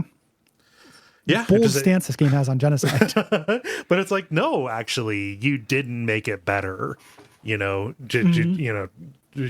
literally just doing that to make yourself feel better. Like, shit's still really bad. I'm happy that you feel that way, but there are still Yeah, consequences. Yeah. totally. Like you could have really good reasons for doing horrible things, and those horrible things could still not be forgivable. Yeah. I find this to be an incredibly tough boss fight. I have to cheese the shit out of this. Yeah. I had to send all of my people to the far end behind the wall and like charm and fight her little like dogs that she summons. Yeah. The eternal stalkers or whatever they are. Yeah. The first time I played this was a very memorable time because I got the oil machine working and spent like a half hour just piling up oil barrels at the beginning, and then tempted her into it and blew them all up and killed her in one shot. I was trying not to do as many degenerate tactics in this one, and I was on a schedule, right? So I didn't have tons of barrel time. But I was just like, this is a very funny way to kill this eternal skeleton. Yeah. Who would win, an undying skeleton or dead dinosaur's revenge? Yeah. Yeah, 75 barrels worth of dinosaur bone. Yeah. Now, this is tough. She has wings, so she's very evasive is the problem. And you start out, the arena is in a very inconvenient kind of configuration where she will go right up near the entrance and be above you, and you have to like run to the back and then up some stairs in order to get to her. If you're if you don't have your teleportation abilities ready, or if they are in cooldown. Yeah. Really testing your mobility on this. Did you, after you beat her here, that's good. Did you go to the area to the southeast of this, the boathouse where the White Magisters are? No, I didn't. This is a way you can short circuit some stuff that happens in Act 4. You can find the White Magisters, who are the kind of evil faction of the Magisters. The Paladins that we ran into earlier, they wanted us to send a war owl with intelligence on what the White Magisters are doing. Okay. If you go here, they're torturing Black Ring people. And it's two of them with their silent monks. This is also a really, really hard fight, but it's one of my favorites. Okay. Because one, you go in here and they try to talk you down, and they start a fight. And when you beat them, they have this room full of just like people they've tortured, like this gore room that's hidden from you. Oh, geez. Second, you can prepare this area really well by blocking the doors. You can go and like stack boxes and shit in front of doors to create kind of a kettle for them. But it's a really tricky fight, one of which one of the Magisters is heavy physical. The other one is a mage who does the chains of torment or whatever. Does it on all three of the Black Ring people, or like a version of it where they take damage instead of him. Okay. Here. So it's a very, very tough fight. Yeah. But doing so makes a fight later easier because these guys are already dead. Cool. Yeah. No, I dealt with them later. Yeah. Which I didn't know you could until I was reading about it. I always thought you had to deal with them here. No. When you go back to Riker, one of his goons gives you a note that says he's in the basement and tells you how to find it. You go into his absolute horror show basement. Yep. With like a new Londo corpse pile just like erupting out of one wall. Yeah. Waxy corpse floor. Yeah. Does like going into a haunted basement just full of like carnal house shit is one of my like gamer treats. It's just because you didn't go to a haunted house last year, and you're probably not going to get to this year. Yeah. I mean that's a big reason, but yes, got it in one. Yes, and it's like a mullet, like it's business up top, party on bottom. Yeah. Yeah, no, I've been a sucker for that since I played Oblivion, and I was going and robbing highfalutin houses, and it was like, ooh, let me get into let's see what's in the basement. There's probably some gourds on a shelf, and you get down there and you find out, oh no, they're part of the Dark Brotherhood. They've got like necromancer stuff. Yeah, it's like one of my favorite things that can happen in video games. It is so fun to me. Yeah, what's going on behind those picket fences? Just like, and I didn't think Riker was a good guy or anything. No, but just seeing the degree to which he is a bad guy is no good. We can find when you give him the tablet, he will give you a source point thing. He teaches you how to sacrifice souls in mass quantities here. But we can also find out if we search his desk or futzed around his house that he has a contract to kill you. Yes. As well. So this is a fight. And this is interesting because he knows you're coming. He's prepared his floor with traps. There are traps leading up the stairs, things like that. You can set those off before you get into the fight and just heal through them. But if you don't know those are coming, your attempts to get more advantageous positions on him are going to be thwarted by exploding. Yeah. No, it's very narrow stairways that he has trapped kind of up to him. Yeah. Yep. After I kill him, I talk to his spirit, and through some source manipulation, get to do a little bit of torture there. We learn that he had made a promise to some of the Black Ring and the Lone Wolves. He is another Godwoken hunter. He wanted the Sworn broken for himself. That schematic that you took in order to break that vow. And he says, oh, you think you're sitting pretty, huh? Now that you have that schematic, the Black Ring is going to come for you too. Cause the God King who the Black Ring serves is not really going to suffer having this easy way out of his contracts, floating around. There cannot be two of these in the world, and you cannot have one here. And then I say, oh man, sucks to be you. And then I killed his soul because all the big evil people, I take their souls. Of course, yeah. You can't exist anymore. I can't risk you coming back, dude. There is some side quest here in the graveyard. Tarkin is standing outside. He's not welcome in the graveyard because he's beefing with Riker. Yeah. But he says, it's my favorite YouTube show. Yeah, he says, wants you to go in for him and check out this tomb, the Surrey family tomb, who has this amazing artifact. He won't tell you what the artifact is, but I basically played as a Tarkin apologist. Even though he also did a really unforgivable thing. In the name of arrogance. But it also gives you the thing that you can do to undo it, and that's what you're doing this quest for. He's an okay person. He's just not that discerning about who he decides to work with. He does it because he can. Yeah. Well, and also he was compelled into doing it. We're gonna find out, or at least that's his version of it. Yeah. Yeah. Who knows with him? He's implied in my post-credit scene to have gone and joined, gone to a different dimension and started fucking with that. Yeah, because he got bored. When you get down into this tomb, there's a little lever puzzle that we do, and we get to this room full of terracotta soldiers. We can get this artifact, and then the soldiers come to life here, which is a really interesting fight. There are two soldiers that can reanimate all of the other ones. Yeah. So you have to prioritize those. And the rank and file soldiers are it's a 5x5 row. It's one of the biggest fights you can do. They're really weak and they're really clustered together. So AoEs will fuck them up. Yeah. But if they all get a turn, they can just absolutely Night at the Roxbury you. Yeah. After I got the artifact, I just waypointed out of this. Yeah. Yeah. So I didn't have to fight. I didn't fight the soldiers. Yeah. Yeah, they had to go. I'm not going to bite a clay man. But the artifact that you found was the hilt of a blade, right? Yes. And he says, hey, there's another thing you can do. You can go to this vault on Blood Moon Island and get this. And I was like, oh, you mean this blade? And he screams like I'm Gene Parmesan. Rest in peace. Rest in peace, Jessica Walter. But Tarquin, as I give him the stuff, he says, oh, these are parts of an ancient blade. One of its names is Anathema. And it will slay anything in one hit. It can even kill the divine. Some swords kill ideas.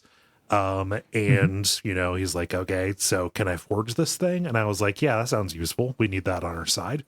So yeah, I would like Anathema. Work on it.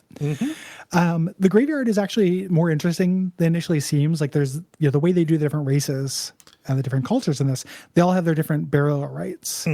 So lizards are set on fire forever. There's the lizard quarter of the cemetery. The elf center is near this tree. Humans obviously just get buried. And dwarves get sky burials. So you can kind of check all of these out. There is a lizard who is buried in the wrong place. He's buried in the human place, so he cannot go to the hall unless you set him on fire. So you have to take his remains and set them on fire. At the top of one of these mausoleums, there are these dwarves that have their sky burial. And there is this buzzard this condor. And he's real sassy with you. If you eat part of his master, you learn his command word. Okay. And he'll join you, and you get a summon condor spell. Oh, I didn't figure that out. Yeah. Yeah, it's good for scouting. Okay. Like that's the main thing. It's good. He's like pretty weak. It would be really good if you were a summoner because it scales with your summoner skill. Yeah. Yeah. But since it was just on my main character, Yeah. but you can see, the dwarves, instead of having a crypt, they have these like big stone platforms where they put their corpses up in the sky. That rules. Birds. I love sky burial. Yeah. I know, man. It's one of your big things. Yep. Sky burial. If you don't die outside, I don't know what I'm going to do with you. I don't know. Get a wheelbarrow. Yeah. Yeah. Oh, man.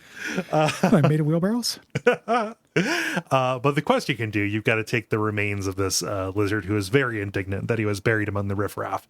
And you can go and place his leg between these two dragon statues that are constantly belching fire. Yes.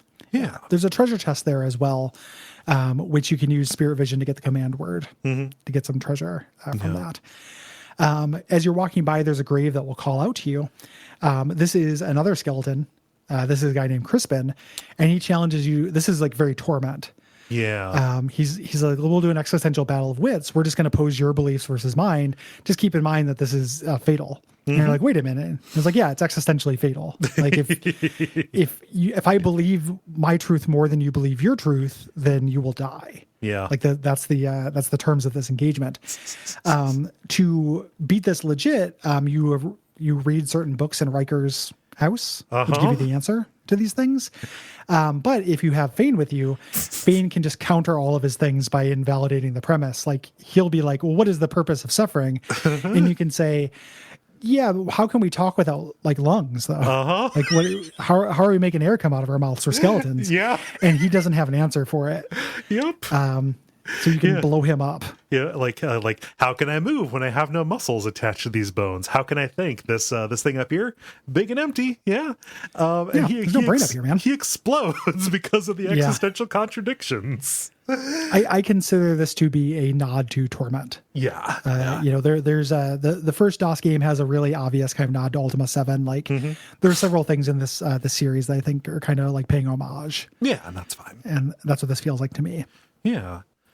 You can go into Riker's cellar. There's an extremely cute quest that I believe you talked about in the first episode called Opposites Attract, where there's a very hungry rat, and in the other room there's a big turtle who speaks very slowly, but has a crush on the rat, and so you lure the rat over to the turtle with food, and they get to live together. Very cute. Did you do the thing with the dog and cat, Riker's dog and cat? No. It's very cute. Also, there's no quest to it. Just one of these little one-off things. They're upstairs and they get into a fight, or they get into an argument where they're saying like which one the master loves best. Yes. And the dog is saying like, oh, he always calls me a good boy. He never says good girl to you. And she is like, his appreciation of you is gross and disgusting. He admires me, because I'm a creature of wit. And basically, you just have to take a side for it, but it's very sweet. So Riker being a total monster, he still has cute pets. Yeah, same thing with Dallas, right? Yeah, absolutely. You can also, the Weaver, which is the giant spider, attic spider that Riker has. You go into a spider room. Again, almost as cool as going into a Dark Brotherhood room. Yeah. Oh shit, there's webs everywhere. Well, this isn't good. Yeah. And she wants meat. You can convince her that your meat's all stringy because you're muscular, and just give her other meat to get items and hints. And this is where you can get the foreshadowing that Riker is in a debt that he cannot pay. Yes. Riker wants to kill you because he wants that Swornbreaker because he's under our geese. Yeah. Before we move on to act number 3, Gary, there's one side quest for a character that I don't have that we haven't talked about. Like we got Beast, we got Losa, we got Sybil here. What happens with the Red Prince in this area? Because there's that lizard caravan in the north, right? Yeah. So that I'm glad you reminded me of that because I would have had to have retconned it and talked about it in Act 4. The lizard caravan has the Red Princess, who is the person he's fated to love, and they are in genuine love. Like it is, it is actually kind of sweet. They will bone down which you have the ability to spy on if you'd like. Where they talk about making the beast with 2 backs and 2 tails. The narrator coquettishly kind of tempts you into it. Like, aren't you curious how this works? Yeah, like, and it's literally that. Like the narrator, I love the narrator in this game. Underrated part of this game, has a perspective. If you do it, he catches you and gets mad. They make love for hours, and you find out what the reason why they're fated to be is that the lizards used to be dragons. And if the Red Prince and the Red Princess get together and do it, she will bear eggs that will have dragons. But near the end of this, she gets kidnapped by somebody from the House of Shadows. Okay. Which is another house of war. The Lizard Society, which is kind of based on like Arabian Nights. Yes. Kind of thing, is based around these different houses. The Red Prince is the main guy of the House of War. The main person from the House of Shadows will meet in the next act.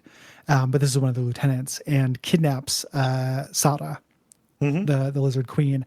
And you can, a really big bonding moment for you and the Red Prince. Like, you can talk to him about it. And this is like, he's really softening up now. Like, he ended up being a very sweet character by the end. Yeah. But nice. Boning down happens that will ultimately have huge consequences as one race gets dragons.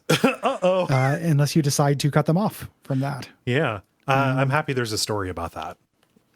Yeah, hasn't been told what happens when one faction gets dragons and the others don't have them.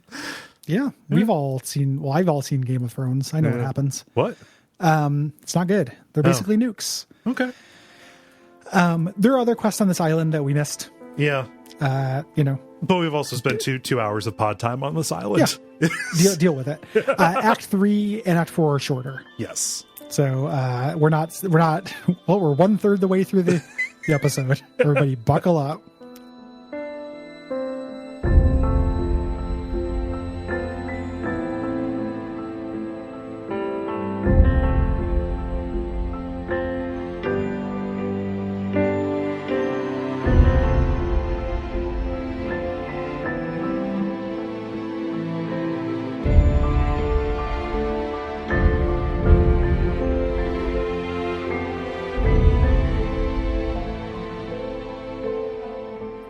So yes, we leave Reaper's Coast, and throughout all of that act, we had heard about this nameless island, and we learned the location of this place.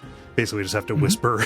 We have to whisper it to our living ship, and she will take us there. This is the Nameless Isle, where the Council of the Seven will let us ascend to Divinity if we can manage to get an audience with them.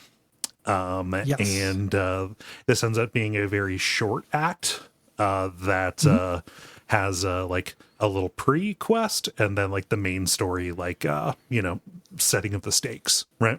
Yeah. And the finale of Sibyl's storyline. Yes. The elf stuff basically wraps up here.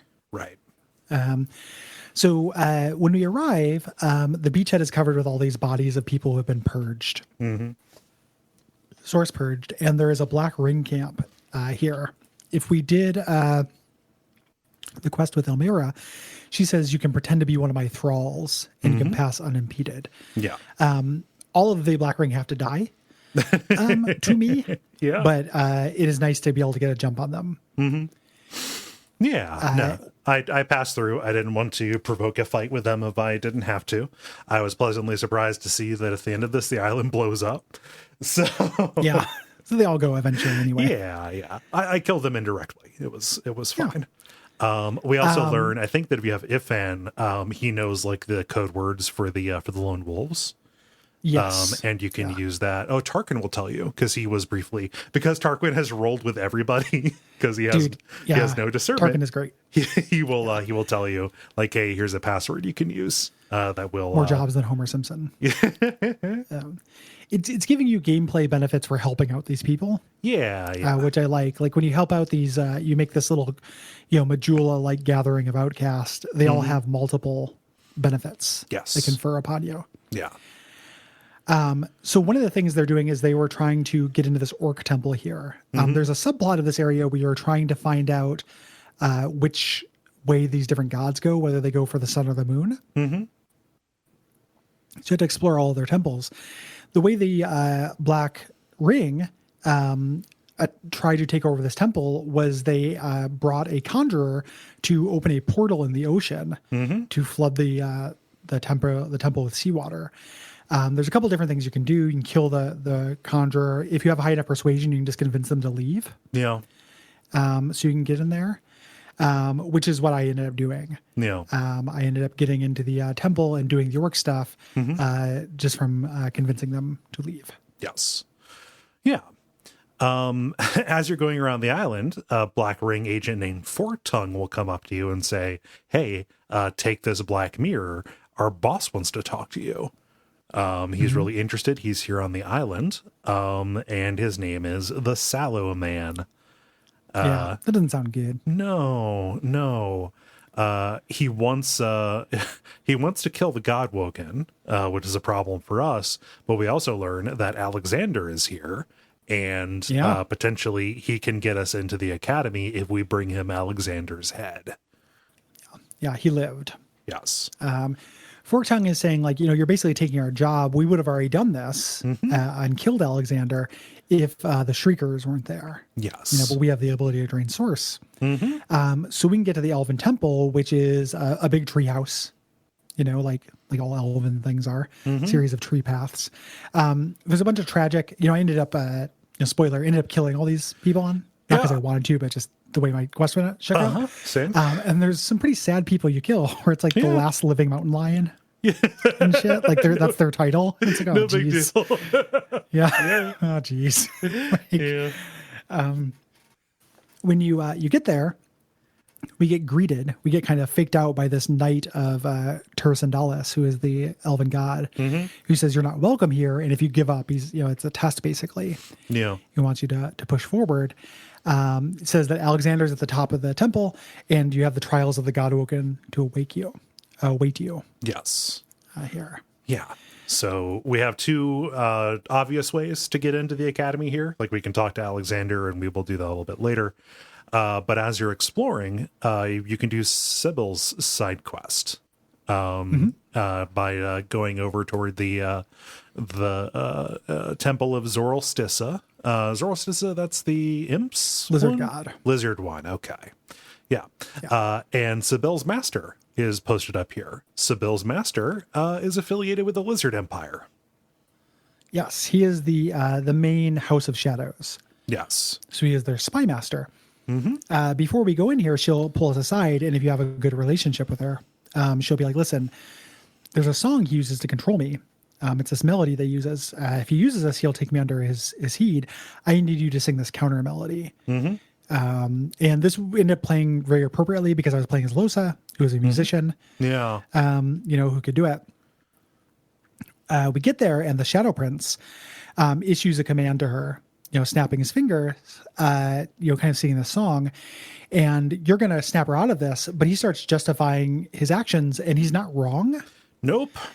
He's saying, basically this initial, using the genocide on the elves, using the death fog on them, tore this place apart, like culturally and cosmologically. Yes. We're going to learn the consequences of that to the cosmology, but also they're on a warpath. Yeah. Like basically at this point, the elves and the mother tree are not, obviously not human, but not human in their motivations. They don't want coexistence.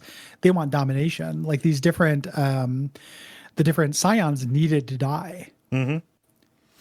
Yeah, saying that like this is the seat of their power. There is this strong eliminationist like elven supremacy that is going on here, and I'm just doing what I had to do. Sibyl was the way into that. That's a little bit belied by the glee with which he controls Sibyl. Oh, he's a piece of shit. Yeah. It's piece of shit. It's basically just as sexual as when Roost did it to her. Yeah. They're all using her to their own ends, whether there are justifications or not. He's just not wrong about the elves. Yeah. I was, playing as Sibyl's lover. Same. In this game, I was like, okay, well, you got to go. This is a really tough fight. It's all stealth rogues, so they turn invisible. One of the things that I respect a couple times during this playthrough, and one of the things I wish I'd done earlier was give everyone polymorph level 1, so everyone could use chameleon skin, because it takes one action point, and if you have one action point at the end of your turn, there's almost nothing better you can do than turn invisible. Yeah. It's very, very, and I learned that from the enemy doing that to me. Yeah. Not least of all here. It's a huge advantage. Huge advantage. Yeah. If you let her be taken over, she's gone for good. So if you did not get the trust to get this counter song, but still pursue her quest, she will turn against you forever. Yeah. And you then have to go hire one of those mercenaries from that loser on the ship. Yep. You have to take the consolation elf. Yeah. Also, doing the counter spell helps because when Sybil will get control of herself, she'll put the needle in his throat and ruin his vocal cords. Yeah. And so he can't overtake her during the fight, and he starts the fight silenced. Yes. So it limits his verb set initially. Yeah. This is tough. Complicated arena that you're into. Some of the like is like, yes, teleport is necessary here because of the way that the landscape is broken up by lava. It's very built up against you. Yeah. The Red Prince also has things to say to him. I figured Sybil had a bigger claim, so I let the Red Prince talk to his ghost.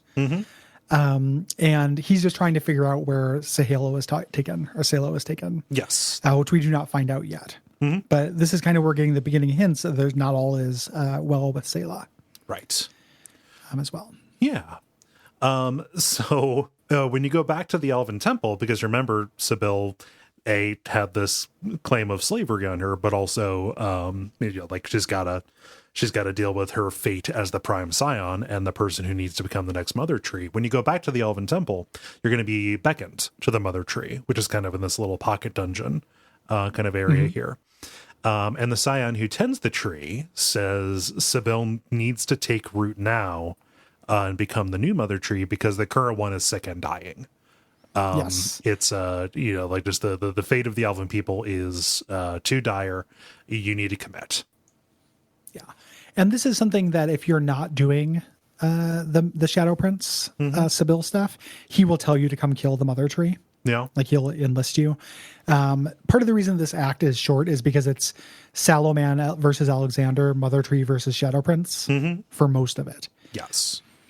You can, she can, you get to influence whether she goes along with this or not. If she does, she gets a perk, this like memory perk that increases her skill slots. And she will become the mother tree when she dies, basically. Yeah. She can still adventure with you, but she will take over the mind of all of Elvendom. When you leave here, Sahelia shows up and says like, hey, you have to kill the mother tree because this is a hive mind thing. Otherwise, we're not going to be able to be free. This turns out to be kind of a double fake as well because Sahela's no, she also wants bad things. But yes. Just everybody. That's something about the game generally is that everybody kind of wants bad things, and you have to decide which version of not as bad you prefer. Really? Yeah. And try to do your best within it. Like for me, this was a cool decision because I was like, I knew from playing before that Sahela was no good, but I had never taken Sybil with me, so I just asked her what she wanted to do. Yeah, what she said, and she's like, "Yeah, we have to kill the mother tree." Because Sybil knows what it means to be put in bondage like that, right? Yeah, like it's a huge theme of her character. Yeah, like just freedom is freedom. There can be no lean against it. And that's why I decided to double back and kill the mother tree. Now that I had gotten the perk, Yeah, I wanted the perk though. It changes her ending as well. Whether she's going to go become the mother tree or whether she's going to just be a wandering person. You do a boss fight here with the Scion and their tree monsters and stuff inside this like really constrained, weird arena full of hallways. It's like a Quake 3 arena. Yeah, it's very much so. Yeah. And after you take out the mother tree, the elven people are no longer under its influence. Sybil says she did the right thing, because when she became the prime scion, the mother tree was whispering her the same way that the master did. Yeah. whispering about their worshipers. Like, it was also a method of control. Yes. This does make all of the elves and everywhere on this zone hate you. So you have to kill the last living mountain lion or whatever. Yeah. Everybody had to go. Yes. So for elves everywhere, we had to kill these particular elves. yes. Alexander is up top here, and we run to Gareth. He's ready to kill him. And Gareth, this is the second time you can talk him down if you want the good ending for Gareth. And he tells his story, which I have heard, but I was like, fuck this dude. Yeah. So I killed the hell out of Alexander. Right here, personally. right now. Yeah. Yo, yeah. I was like, Gareth, do it, buddy. This guy fucking sucks. Yeah. I talked him out of it and ended up killing Alexander during the double dare game that you have to play. Yeah. To get to the well. The Arrow Crag. Yeah. Alexander's story is, Dallas and her advisor, this guy that we fought on the ship, right? This cloaked guy, Vredeman, sabotaged him. Vredeman had made this claim saying, "Hey, I can help you develop your powers as the Godwoken," but they were really just using his position as the pretender to divinity to gain power over the Order of the Divine. To set up the way of Magisters to do their bidding and do their plan. He is resolved to become the next divine. He sees you not really as competition, but just as somebody who is a hindrance, because he believes it is owed to him by birthright. He has the information about how to get into the council, though, and perform the trials. He wants you to do his dirty work, saying, "Hey, go kill the Salaman, and then we can let the trials determine which one of us is fit to be divine." Yeah, I took fucker's head. Yeah, I wasn't about to let this guy, because again, some things are not worth. Like, I know Vredeman's bad news. I played this game before. Yeah. I saw you encouraging Dallas to have that woman cut on her own tongue. You set up for joy, right when I got off dude. the ship. Yeah, like you hired Niles the Flenser. Yeah. Like, you looked at Niles the Flenser's resume and was like, looks good. Yep. This cover letter is covered in blood, but covered in blood letter. Yeah. But it's made out of somebody's back skin, but okay. Yeah. Yeah, let's go. Let's make unthinking abominations that have no souls. Let's do it. Yep. So this guy had to go. This is a really fun fight. He blesses the entire party, or his entire party. And if you charm him, it transfers to your party. Ooh, that would kill Thane. Which is, yeah. Or, well, no, bless is still good. You can be blessed. Is it? Okay. Yeah. Yeah. It's a stat buff and, reverses curse and such. But a really, really fun fight, really fun arena here. And you get the cowl from him, and the head that was under it, even though if you have the head, you don't need the cowl. Because either way, whether you're working for Alexander or you're carrying his head in a duffel bag, you head down to this cave where this troll named Krug is guarding it. You can persuade him or fight him at this point. And once you get in, there's an illusory wall. Very hilariously, you can use the cowl to get that, or you can insert the head in a slot. Who made the slot? The Sallow Man, dude. Okay, yeah, okay. Yeah, the Sallow Man gets into shit. Like, gets into some mechanisms. Yeah, it's very Resident Evil. You got to use the Alexander's head key to open this up. Yeah. So you get down here into his large HQ cavern. There's tons of black mirrors here. And you approach him, and he's a monstrosity, right? Like, he is not exactly human anymore. Is all wiry and, corpse-like. And you've got to talk to him. He tries to get into Losa's head, and he actually recognizes a drama leak. Which I think is another way, if you didn't do the Blood Island quest, to learn a drama leak's name. That if you could talk be. to him. Yeah, I'm not sure. I did the Blood Island quest, but again, these little escape hatches that they have to get you into content, which is very nice. But this starts the fight against the Salaman, and all of his black Salaman. ring. Yeah, all of his black ring people. He resurrects once during the fight. Like, you have to kill him twice, and he's extremely mobile. Yeah, he is very tough. I fought him legit. I've also, pro tip, if you have that terrain transmute, he has tons of lava around him. Oh, yeah. So you can put lava under anything. Yeah. And one shot it in this. That's your solution to everything, dude. I like the lava things, dude. I just, ever since RE5, I'm like, yeah. Things got to get lava. No, I was just, some of these fights I've done before and done the legit way. I was just trying to make happen faster. Yeah. Because I think I spent like 110 hours on this or something. Something. Yeah.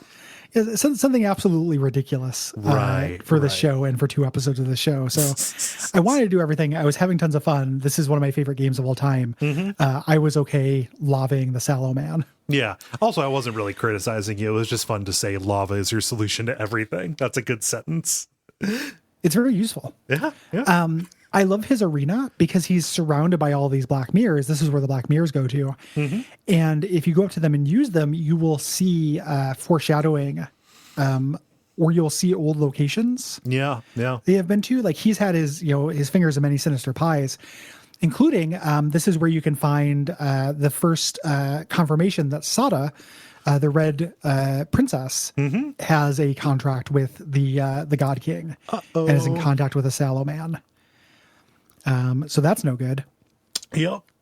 Because we don't want the God King controlling the Mother of Dragons. No. That seems bad. You also get really good, unique rogue armor from him as well, like his skin or something. Disgusting. You can return to Alexander with the news of his death, if you want, and he will tell you how to get into the academy. There are other ways to do this as well. There's a back door. Yeah, you can do teleport fuckery. Yeah, I did teleport fuckery to get in. I didn't this time around. I didn't do the front door at all. The idea here is you're supposed to go to these different shrines and figure out which whether the gods are sun or moon based, and then set them. Did you go to Amadia's shrine? You know what? No. I forgot. No, I didn't go to Amadia's shrine. No. I really wanted to see if anything happened there because since you were playing as Fane, it's in like the southwest kind of corner of the map and it's vertical. Okay. So it's really easy to miss. Like it's a small postage stamp of land, but you climb up this big tower. Yeah, no, I didn't do that. If I'm being honest with you, I guessed at the sun and moon. I just kind of figured, all right, wizards probably are moon. The lizards probably sun. So like the dwarves live underground, that's probably moon, and that worked for me. It just it's basically just a combination lock where it's all ones and zeros, but it's an easy combination lock. Yes, yeah. And there are many ways around it. It's not trying to get you to actually do all this. That's what the content is on Act 3. Like, Act 3 is the least developed of these acts, like pretty easily. I like it because it's short, but if the rest of the game was the same kind of like quality or kind of like fetch questiness as Act 3, I would have a hard time with it. Real slapdash. When you get in, your characters will, you go to the back door or the front door. They will have their discussion about like, hey, only one of us can actually do this. Maybe it's time to, time to deal with that. Maybe we should get our ducks in a row just to, just so that each of us doesn't assume that we're going to be the ones. And it's kind of neat because some people, you have to talk out of it. Like with Beast, he's talking and he says, I want to become divine, so, to make sure that, no other rebels will need to face the Isle of Mists. Because like the dwarves, what they do with their dissidents is they exile them to this place where demons haunt you and make you live through your worst nightmares forever. Like that's what he escaped from in order to become the Beast of the Sea. And you can find out like he's just kind of like charging head first into this. That's where the interest in being the divine ends. Like once the rebels are saved and once this problem is dealt with, I don't care. It's like, that's really irresponsible, dude. Like, I can deal with the Isle of Mists when I'm divine. Like, why would you become a god to do that short-sighted of a thing? Yeah. And basically, if you're playing this game like I would, you can convince everybody. Yes. Like pretty easily. Otherwise, these will become enemies, and you'll have to use the overflow mercs. As Losa, I knew that I was going to be able to take care of the demon. So even though I know Jahan wouldn't like it, I was like, no, I'm going to get rid of the demon. Yeah. I'm going to be divine. Fuck this shit. Sybil doesn't need kind of convincing because she was, hypnotized by my WAP. And was not about to raise a hand against me. The Red Prince, if you agree to help him, reunite with the Red Princess, he's like, that's all I really want. Yeah. I don't need to be a god. I can just be the king of a new race of super dragons. Yeah. And that'll work for me. And Fane, you basically appeal to his friendship. Like Fane's storyline ended up being very sweet because he starts off, as an NPC, he starts off incredibly arrogant, does not respect you at all, and then begins to respect you. And then his ending dialogue during the kind of coda of this is like really, really touching, I think. Nice. Yeah. No. I also didn't need to convince Sybil, but we walk in to the front door to this academy, which is the academy where Fane did his research. Like this is an eternal structure that the Divine Order kind of hermit crabbed into. Yeah, really cool. Like old, tech. It looks like a Mortal Unchained environments. Yeah. When you go in, there is a Voidwoken delegate that pops up, a non-hostile Voidwoken that talks to Fane and says, "Hey, Fane, you betrayed your people. We can help you become divine and save them if you join with the God King. Yeah. Forsake the mortal world, work for the God King. If you have a Swornbreaker, you can do this and and undo it. But I tell them to fuck off because the God King is a Satan figure, basically. Yeah. I tell them to fuck off. Like, no, I'm not going to do that. And Sybil, you can check in with your party after these big decisions to see how they feel. I never had them like really disagree with my calls, but like I really enjoy the way that Sybil put it. Like revenge should be exact, not indiscriminate. Yeah. Like, the God King was done bad, but he has ruined so much by trying to get back. It's not just, right? It's worth, I'm sure we talked about this already, but I just want to draw a line under how much I like Sybil's character. Yeah. As being really pretty well adjusted. Yes. Like in the hands of a Joss Whedon, this character would be intolerable. Like this broken girl who is used as an instrument and stuff. But she's not that, like she wants her revenge. It's justified though. And she knows who she is and she's comfortable with it.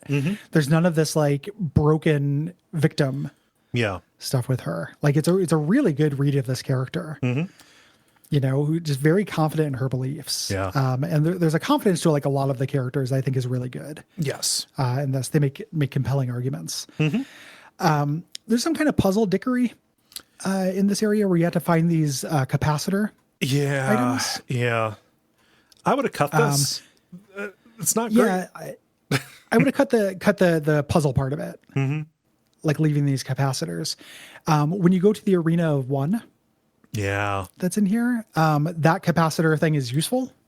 Like, I'll just talk about that now. Even though it's kind of a side thing. Did you fight the giant construct? Oh, of course thing? I did. Yeah, I fought the weapon. Yeah. It's exactly a weapon. The cool thing, the coolest thing they do with the capacitor thing is that there are these like mirrors you can turn.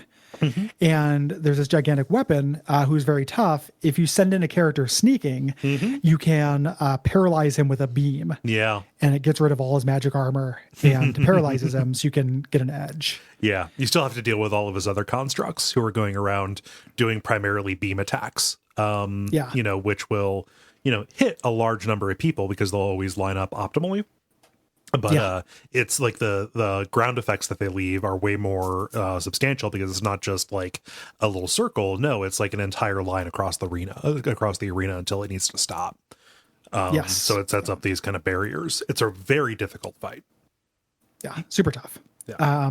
Doing so, you get big rewards from it. It's the climax of the one stuff that you end up having. But that's the main, good use for the capacitors. The rest of it is just flipping switches until something. It's very tasky. Yes. Yeah. But you walk in, and there's this huge barrier at the end. You need a capacitor and some magic lasers to open it up. So you have to go and explore. And the library is full of these Godwoken researchers who were killed by Lucian. Lucian, kind of, it's been apparent he's not great. This is the first time we hear about him, like, straight up just murdering people for what seems like no reason. Just these people who are going around their business. Their boss comes in and says, "Hey, how's it going?" And then they get stabbed. Yeah, the release the hounds. Yeah. There's this hall of teachers here around this table. They are masters of various attributes. And if you talk to them, they will bolster that attribute at the expense of its opposite. There's no point in this now that there's respecking. Yeah. This might have been useful when the game was, more hardline about respecking. Yeah. I like that they're sitting around a big dinner table, though, I'm Constitution. Yep. When you get into the gate for the trials here, we're not alone. The two companions you didn't have are now skeletons. Yep. They're dead, and they've made a covenant with the God King. And if you have not convinced your companions, they can work against you here. This ends up being pretty easy because it's 4-on-2, or at least for me, it was my companions who are all on my side versus my two dead companions. Yeah. And then some constructs. And I see from the notes, if you leave Alexander alive, which I did not, he's also here. Yeah. You can talk him out of it. But no, I was not able to do it. I just, there was something about, it was a real high check, right? We talked about that. You need 6. Yeah. You need superhuman persuasion because he's a single issue voter. He is. Yeah. He firmly believes that, it's not just that it's his birthright.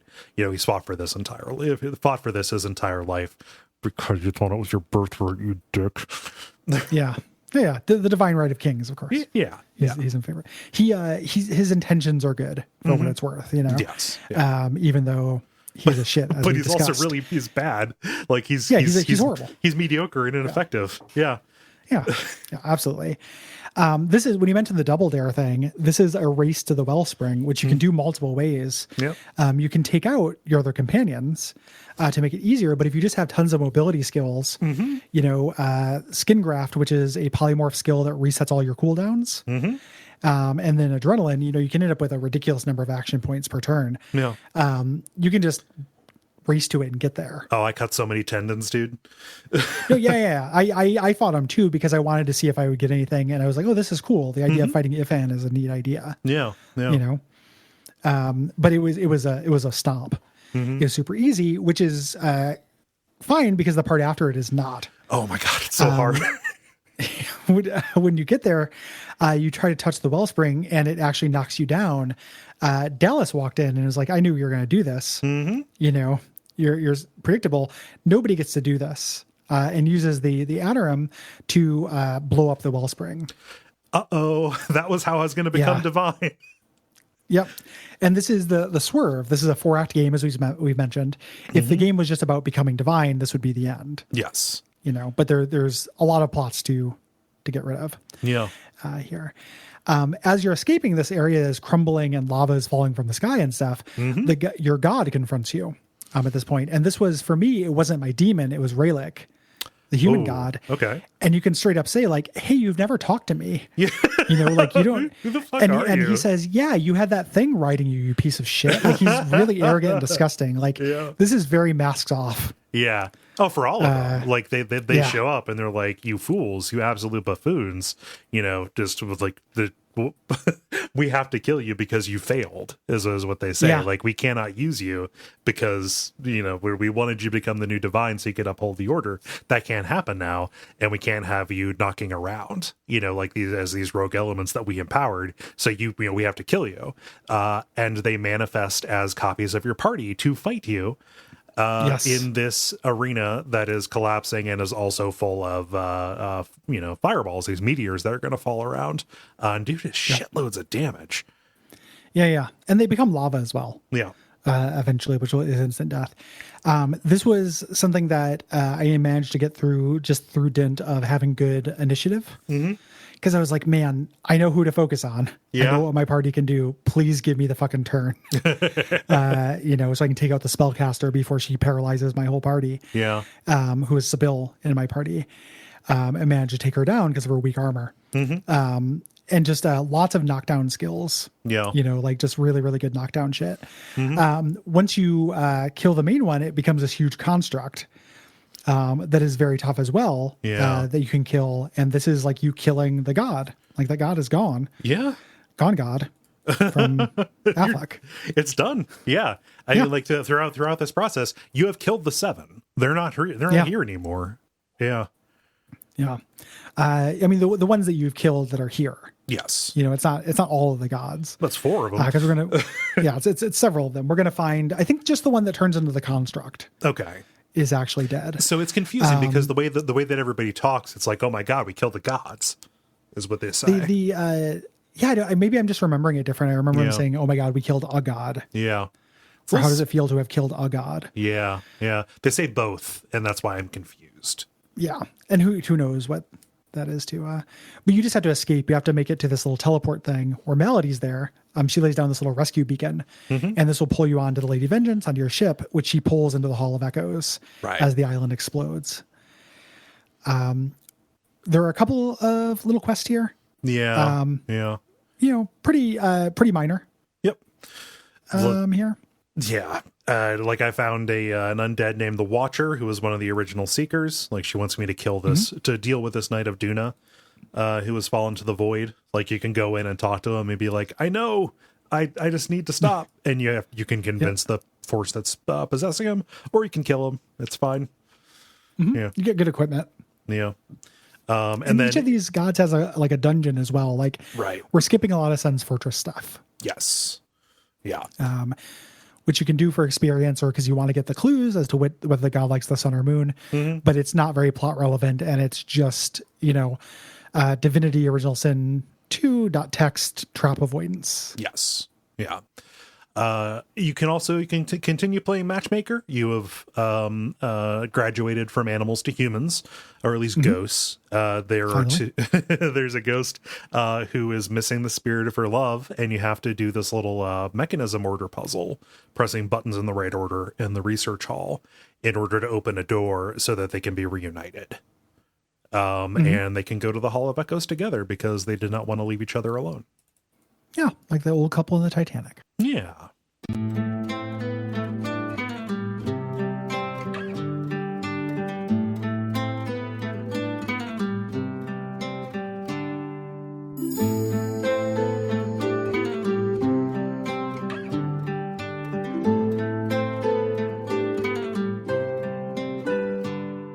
Now that the ship is in the Hall of Echoes, we get this little intermission before we head over to the final chapter. This is where your romance can climax, where the sex scene in this game is. Yeah. Which is all just done through text. Yes. Which, game makers make note. Gratefully. Yeah. A cool way to make this not embarrassing is to just have tasteful narration. Like it ends up being kind of a good sex scene in a video game just because it's all just described. Yeah. Yeah. I do not need to see real dolls like rubbing their weird, blank fronts against each other. It doesn't work. Nope. It's so dumb. This ends up being actually like kind of a well-written little like romance scene. Except if you're playing Fane. Because sure, I didn't really think about that. Yeah, it describes you kissing. So I was with Sybil, right? And it describes you kissing her, and it's like, how does that work? Yeah, rubbing your teeth on her, skeleton kisses. Yeah, and then it describes, like it like you said, it's romance kind of stuff. It describes her kissing her way down to kiss your way down your body, and she talks about like hovering over your nipple. Hey, No Fane nipple. don't got no nipple, dude. unless It might be there's like a Batman costume thing. maybe, yeah, or like he's got a jewel installed on one of his ribs. Sure, the brooch. Yeah, He's got a brooch. it's just on it's there. so what's funny is like most of the time they account for when people are talking to Fane. Like they'll talk about, if you're talking to an undead, they'll, sense your marrow or what have you. It's funny that they didn't account for that in this That's really climax weird. scene. Yeah. It's I'm very surprised by uncharacteristic. that. Yeah. Yeah. The normal one was very tender and sweet. Yeah. And good. Even though it did do the joke that like lately a bugbear of mine has been sex in media being portrayed as like this weird outsized thing. Like nobody knows how to put on a condom, all that stuff. Yeah. In this one, there's a part where Sibyl's like, "You ready for round 5?" Yeah. And I was like, that's pretty 5. They're gods. And it's like, I know they're ladies, so there's no refractory period, right? Like, I'm not trying to say that I know the secrets of lesbian technology or anything, but like, it's just, I ran round 5. Like, Yeah. do you guys want to like talk about all the gods you just killed and shit? Yeah. Like, you guys want to play Mario Kart? Like, what are you doing? Yeah. Like, and I'm Fane. So like, I don't know what's happening. There's no physical gratification going on. Am I just a jungle gym lady? yeah, no cum comes out. There's no way for me to be done. Just spider How do you webs. tell when you're done having sex with the skeleton? Yeah. Like, is this enough? Like, are you bored yet, Fane? Yeah, it just it's very very weird. Yeah. We eventually we talked to Malady, and all your companions have stuff to say about this, even if you're not blowing their bones. Have her take it back to Rivlon, and she'll mention this thing that Maester Siva had talked about. Maester Siva says like, "Hey, beware of Malady. I owed her something, but that debt dies with me." And when you talk to Malady, she'll be like, "Hey, if I help you, Siva would have helped me here, but since she's dead, I might call on you to satisfy that debt." Right. This is all sequel hook stuff, as we mentioned. Yeah. We get to the act 4 of this, which I really like. Yeah.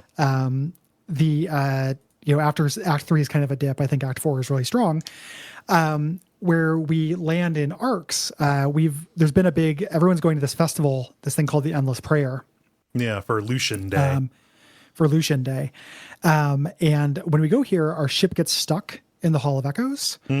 So the physical ship is dashed to bits, but we can go to this other realm whenever we want to check in with the soul of the ship and do our stuff. Yes. And we're on a new island. We're here in this big city. So we're saying this was changed in the definitive edition. Arcs, my understanding is that it used to be really disappointing to a lot of people, either because it was limited or the quests were bad. You, as somebody who has played both versions, is it appreciably different? It's better. Yeah. It's not. I remember liking it the first time, but I was definitely remembering the high points.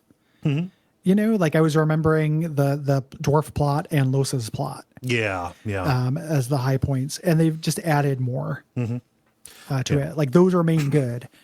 But it's shorter. Like it's no act 2, and if people were expecting that, like they weren't going to get it. No, that would be unrealistic. But it's neat though. It's this big city that is in terrible shape because all of these conflicts are kind of well, they're I mean the streets are full of dead bodies, and you can talk to their spirits and stuff. These conflicts are coming to a head. Within and without the divine order, not just the fact that you have Voidwoken and Black Ring who are making advances into the city, but also this schism within the divine order itself between the Magisters and the Paladins, but also the Red Magisters and the White Magisters.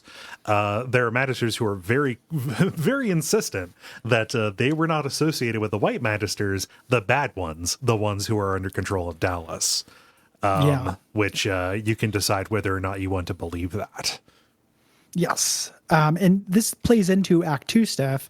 If you warned the paladins about the White Magisters, this will show up as their excuse for just taking out all the Magisters. Right. And you can leverage this to the paladin commander here, who we'll talk to.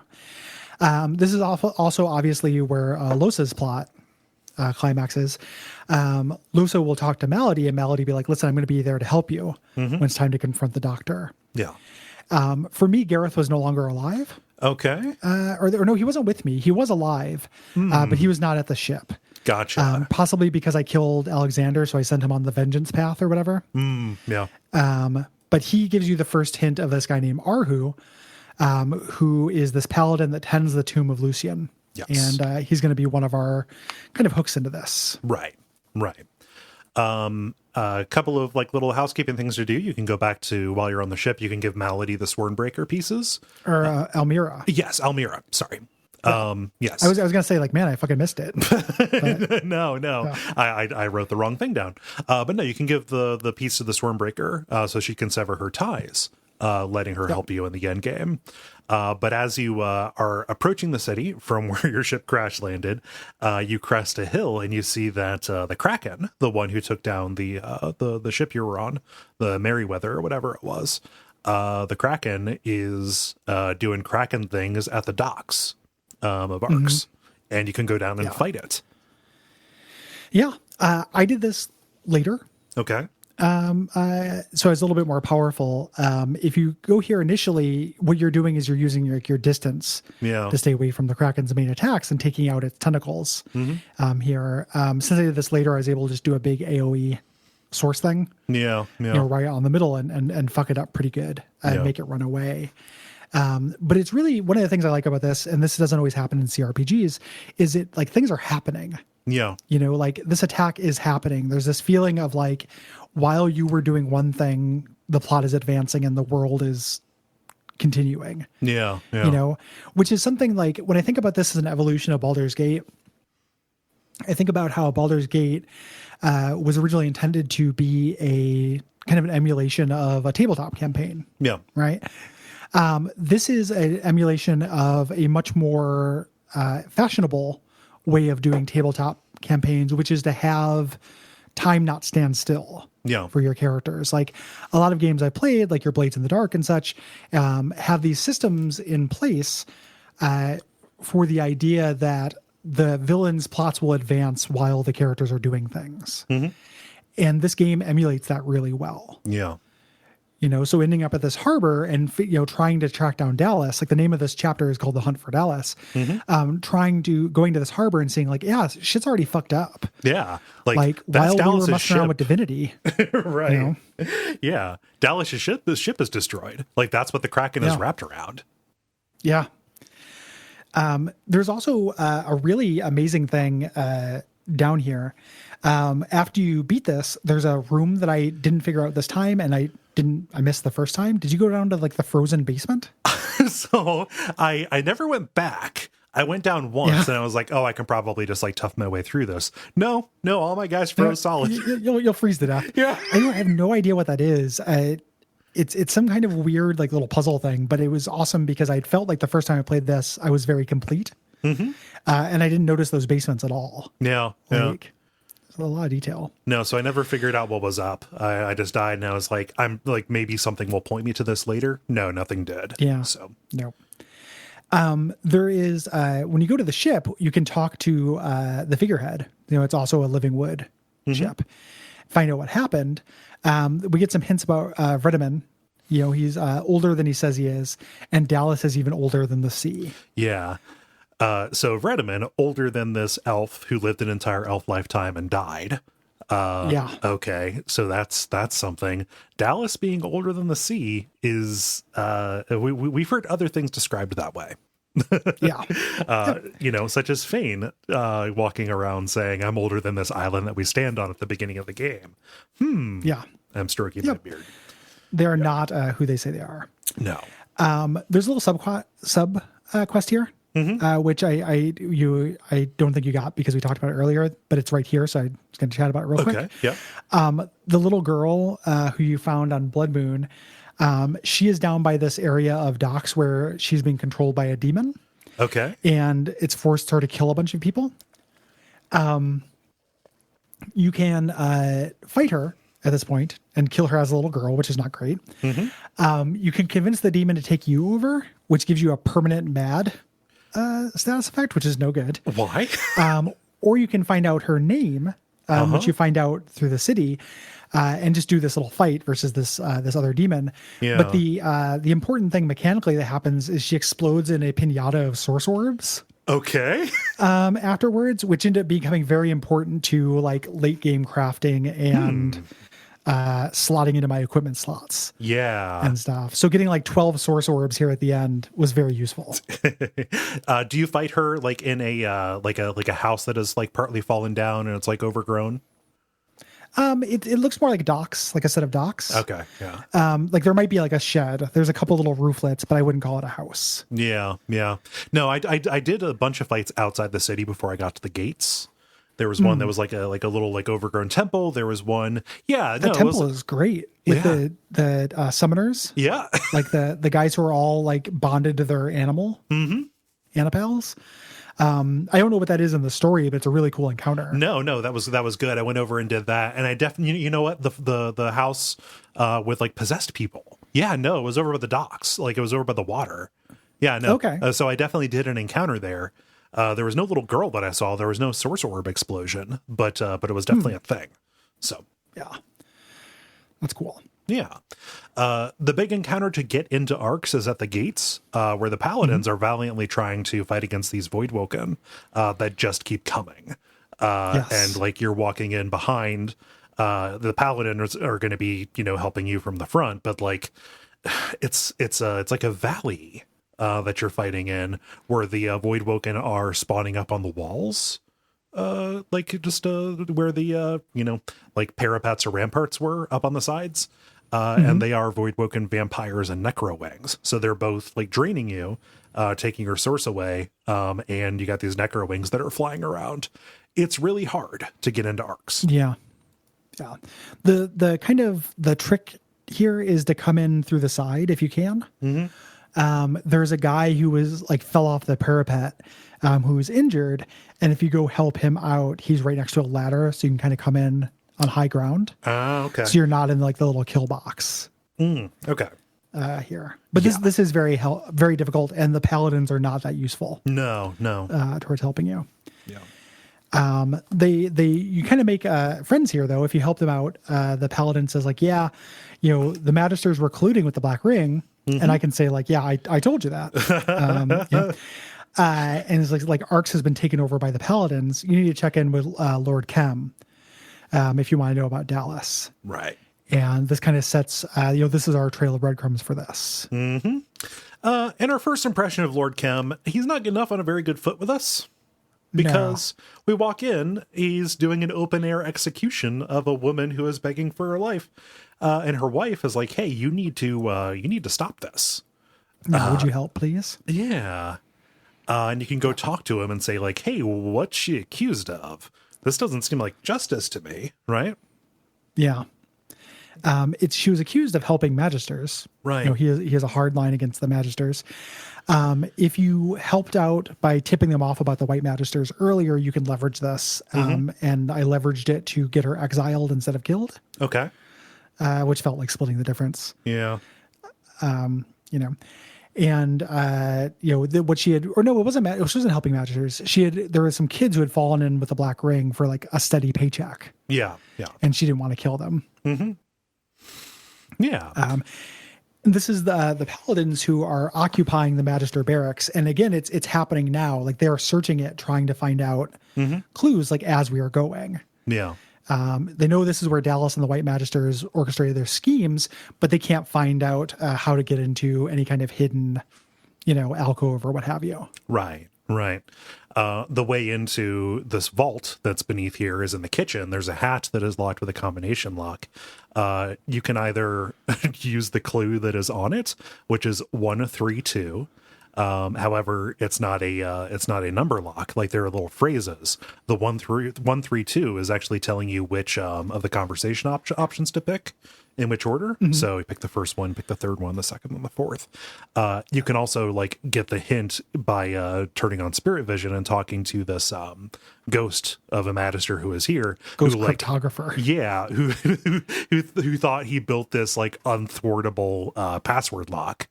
Yeah. I figured it out before I realized that there was a ghost here. And when I talked to him, I was like, "No, my master plan ruined." Yep. And then I devoured his soul. No, yeah, can't Fuck this guy. When you get down to this like secret basement here, there's all this stuff about the Lucian, like the Magister order and their precepts. So that 1, 3, 2, 4, where you taking their mottos and saying them in order. And here we're taking the like the devotions, like society, the divine, to the self, etc. By pressing these buttons that are behind paintings that are trapped, which goes to a sub basement, which is actually their like library. Yeah. For me, there were just Geist down here. Okay. I killed Magister Raymond. He was one of the guys who was in the boathouse. Oh. In Act 2.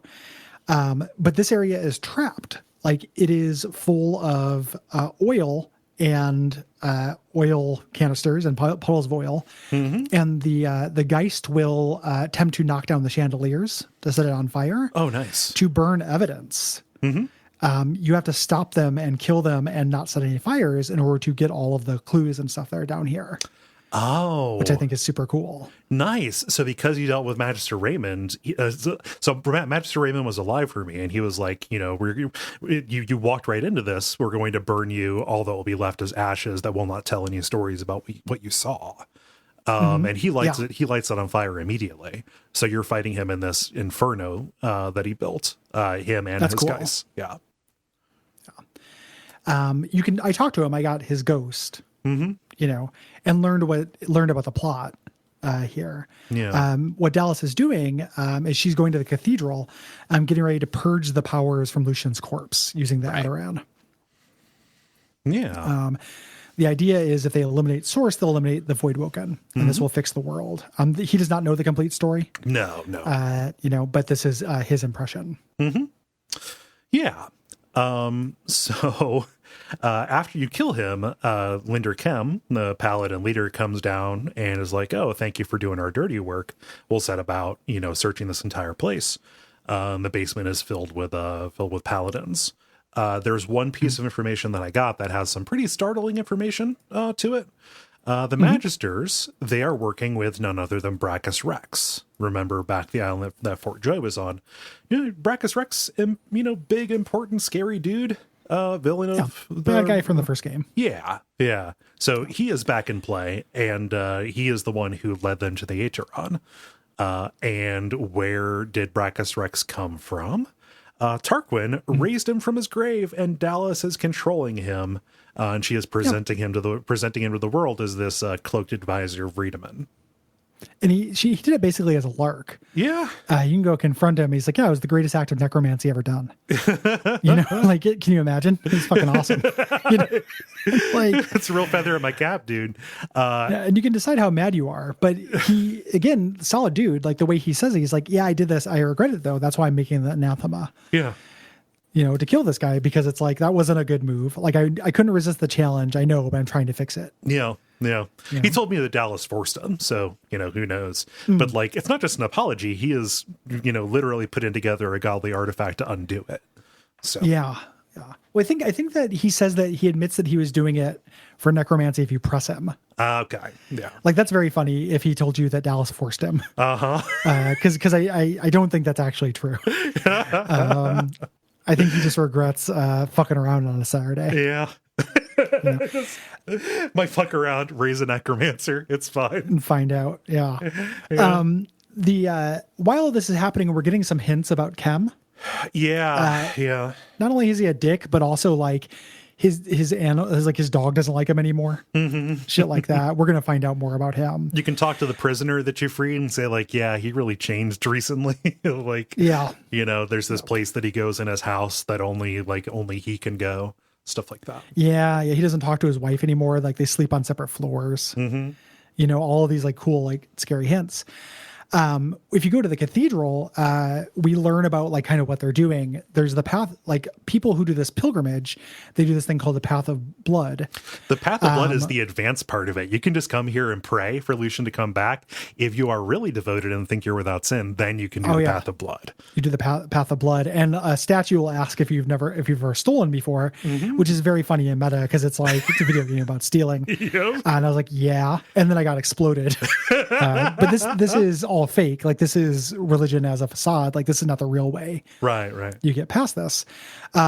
They're also engaging in something called the endless prayer, which I'm kind of surprised I haven't seen in fiction before. It's kind of like the eternal flame. Like they're ensuring that somebody is always praying for his return.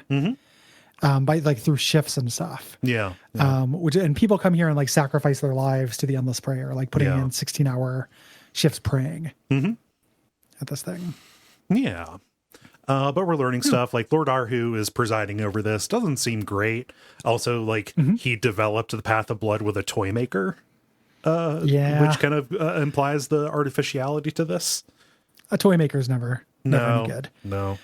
I ended up going in this a pretty different order. Like I did not go to the cathedral yet. Oh, okay. So I got all this information in a different way. Yeah. But yeah, this is one way you can do it. I stumbled upon Arhu before I knew who Arhu was. Oh, wow. No, I followed that. So I went kind of maybe the front way to this. Yeah. Yeah. It's a long quest. Like finding Arhu is the majority of the first half of this act. Yeah. Yeah. It's the main thing you have to do to get into the temple. Yeah. So I went right there and I just started asking around. They said, oh, Lord Arhu, Francis is taking his bath. He is he's over preparing for the Lucian Day benediction. He is not to be bothered. The paladin guarding his door won't let him in. So you can break in. You can teleport to his quarters, just through the kitchen window. And get in there, and you find out that the place is covered in blood and it's ransacked. Arhu isn't here. And by poking around, you can find this letter saying like, Lord Kem asked to meet him at Kem's mansion to talk about getting into the crypt. Something that, later on, Arhu swore he would never allow to happen. Right? Yeah. So, okay. And then there's also a diary here questioning the wisdom of that, questioning the wisdom of keeping the divine powers locked away in this heavily defended crypt when it could actually help people, right? Yeah.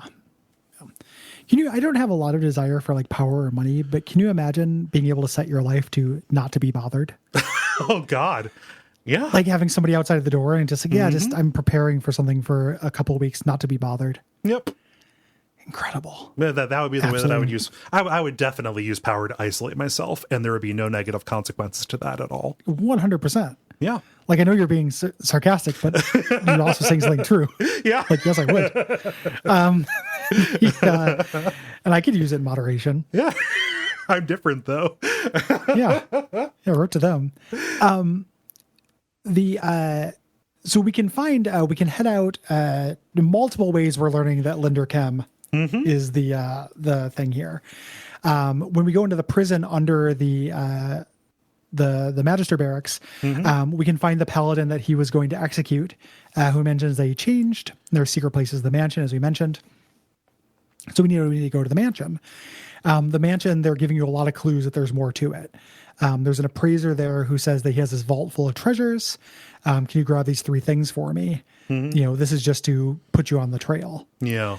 And if you go upstairs, you talk to his dog and he says like, yeah, I bit my master. I'm in trouble. He smells rotten now. Yeah. Yeah. I don't like you can also around go upstairs and find a black mirror. Oh yeah. You can break into his room. There's lots of ways to do this. In order to get what I needed here, I shoplifted. I pickpocketed Lady Cap. Right. And you do that by keeping her busy, just by getting her to gossip about all of these other races, and they're like delegates that come here, like, yes, this is the very room where those awful lizard people, blah, blah, blah. It's funny and hateful. And one of the weird things is she's the only source of tea leaves. Oh yeah. in the game, which are really powerful buffs.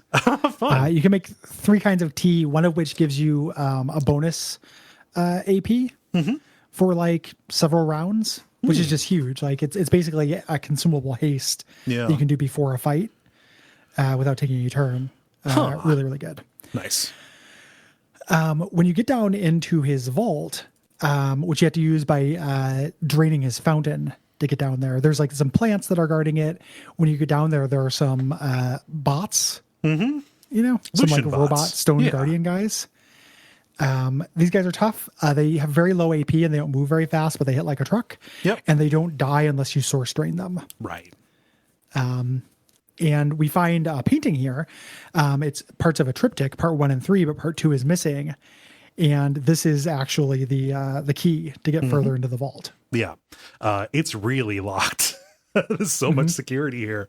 So you can go around asking about paintings. There's an artist who is out in basically the middle of where the huge battles were fought, doing a plein air painting of the destruction. And he talks about, yes, I am painting with my own blood. It's my father's Did you talk to his technique. dad? Yeah. Yeah, the ghost who's just like, this guy's shit. Yeah. Tell him to give up on painting. I'm so disappointed in my son. But he talks about like, oh yes, my dad made this famous painting that's in the cathedral. And you can go look at it, and it's a replica of the painting that the original is down there, where the middle part is missing. You can either steal it from the cathedral, or you can go to the Thieves Guild. I didn't do the Thieves Guild stuff though, so I did the Thieves Guild. You can get the original. Yeah. These little moppets who stole the original. It's cool that you can use the replica. I hadn't done that both times I went to the Thieves Guild. Yeah. When you put in the painting, either the correct or the false one, a chamber opens. There is another locked door, but there's a bookshelf in there, and there's a bunch of treasure and stuff. You're getting big payday. There's a book on the shelf called Tome of the God King. Like, well, God King. Yeah. Pulling this out opens that door. There's a big statue of the God King who talks to you, addressing you and just basically saying that it's what you're doing is faulty. You're not going to win. I am one of the true adversaries of this game. Yes. Yeah. So Kim, obviously a fan if he has this big old statue here. More puzzles here. Like there's a plaque on the altar that says only the God King knows the true weight of responsibility. Responsibility is capitalized. And if you were poking around, like in one of the anterooms for this, there's a big painting called Responsibility. You take it down and you place the painting on the altar to open it up, or you just find anything that weighs more than 20 pounds and put it on the altar. Yeah, I was going to think if you found the weight of it, if you could just use the weight trick, which is pretty cool. When you get down here, Arhu is down here, his his body being pinned by 3 black ring kind of source ghosts. He's in front of a Swornbreaker, which you can grab. You imagine that Linder Kem was probably holding on to that, like you make a pact with the God King when you think that you can get out of it, Yeah, you want to have an insurance policy. Yeah. And he tries to stop you. You draw the source out of the spirits, and he says, like, no, this hurts. When you do it, black ring people attack, and the first thing they say is like, damage them, but don't harm them. The master will want to see that. And then Kem shows up, and you get in this incredibly tough fight. This is one of the hardest things in the game for me. Yeah, this is really, really tricky. I had to do a lot of fuck aroundery, like keep some of my characters in stealth so they could join the battle later. Yeah. Which ended up being kind of a tactic I used a lot. Here in the late game. But Kem is no joke. Largely because he has a unique shield, which is my favorite shield in the game, which automatically gives you deflection. So no projectiles can hit you. Yep. Including magic ones. You cannot shoot him with arrows or direct damage spells. That is so much of my strategy, dude. And yeah, my weirdly, like counterintuitively, the only character in my party who used a shield was my mage. Who used shield throw to do physical damage. So I had this ridiculous shield that made her invincible to projectiles, and she could do like 1,100 physical damage. Holy shit. Every couple of rounds through throwing the shield, as long as she didn't lose her physical armor. Just really, really good. This is super tough though. You want his treats, but he is difficult. Right. To win this, I had to throw Arhu to the wind. I was like, no, I'm not going to use turns to protect you. You can talk to a spirit afterward, but I needed to focus, to leave everything, leave nothing on the table, let's say. Yeah. When you kill him, you can talk to the spirit of Chem, and he is still a dick. He did not like the milquetoast philosophy of the paladins. He wanted to serve a power that didn't require him to defend the defenseless. Yeah. He's kind of a social Darwinist. And I'm like, cool. Slurp. Cool, asshole. Gulp. When you talk to Arhu or his spirit, you learn that Lucian was determined that no Godwoken should reach his body. They made the crypt impenetrable, but he's the puzzle, the escape room designer who put this together. So he tells you the trick. You have to get this medal from the toy maker and the scroll of atonement. You put the medal in a place and read the scroll. And then once you get inside, there's something called the Room of Death. And there are 5 levers. You want to pull the ones that spell power. Right. The toy maker, you can get this quest through a couple different ways, like to investigate him. You can find out that Linder Chem was investigating him. And kind of investigate him on behalf of him if you're not hip to Linder being a shithead. Right. Which I love how that implies like Linder was getting closer to figuring this out. He was on the toy seller's crotch. When you talk to the toy seller, he's a real weirdo. He asks you if you like puppets. And he's, it's real like, they're my friends. I made them. Energy. Home again. Yeah. Yes. Yeah. He tells you about how to get, if you drop Arhu's name, you basically bypass having to convince him of anything or fight him. Yeah. But you don't get out of a fight because he sends you upstairs to, get into his little puzzle desk, and his little puppets, the Moppets, start attacking you. The God King takes them over like little Calcabrinas. Yeah. Yep. They fight you and they yell at you and stuff. You can avoid this if you sneak up to the section he tells you to. But you maybe don't want to. Because you want to make a scrolls for apotheosis. Yeah. By taking puppet beads from them. Oh fuck! Just out of completeness, I'm gonna say a thing. Okay. I apologize because from earlier, I'm not trying to necromancy. I just don't want anyone to yell at us for missing something. Okay. Did you do the imp pocket dimension in Act 3? No, I didn't. What? There's a really pretty fun quest where there's a ruby. It looks just like a ruby, and 2 void hounds are chewing on it. And the imps, who were a bigger part of the first one, who are like little clockwork tinker gnome kind of guys. It's their pocket dimension where they're keeping the world running, looking for the answer to life. Okay. By creating machines that guess every single possible thing over time. But it's all in despair. And you go into this pocket clockwork dimension where time is compressed and like solve puzzles and do fights to save the world. And the reason why this reminded me of it is because it's the same sprite as the puppet bead. Okay. Is the little clockwork dimension. And then you can just sell it, and it's like ruby, puppet bead, impish pocket dimension. And I'm like, oh shit, okay. Yeah. That's actually pretty fun and cool. And I forgot to mention that as a thing to do. Yeah. It's a big game. Really big game. Yeah. Just don't want anyone to yell. No. Kind of tediously, you have to go charge this amulet he gives you with 5 souls. Yeah. Yeah. I went to the wedding. I went to that because that has a lot of souls. Went shopping. Yeah. Yeah, I went shopping at the wedding. Now we have the things to enter the tomb, but we still have some stuff to do. Yes, we have a lot of companions that have some unfinished business.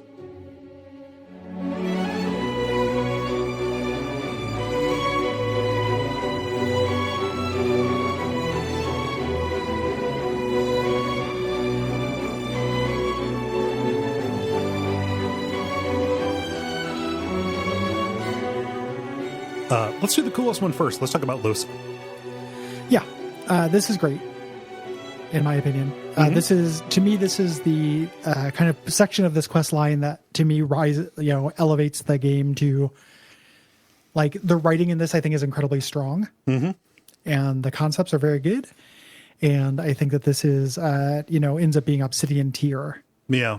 at its highest point. So I know Chris Avellone wrote for this game, right? Like he was brought onto it believe so. as a Kickstarter tier.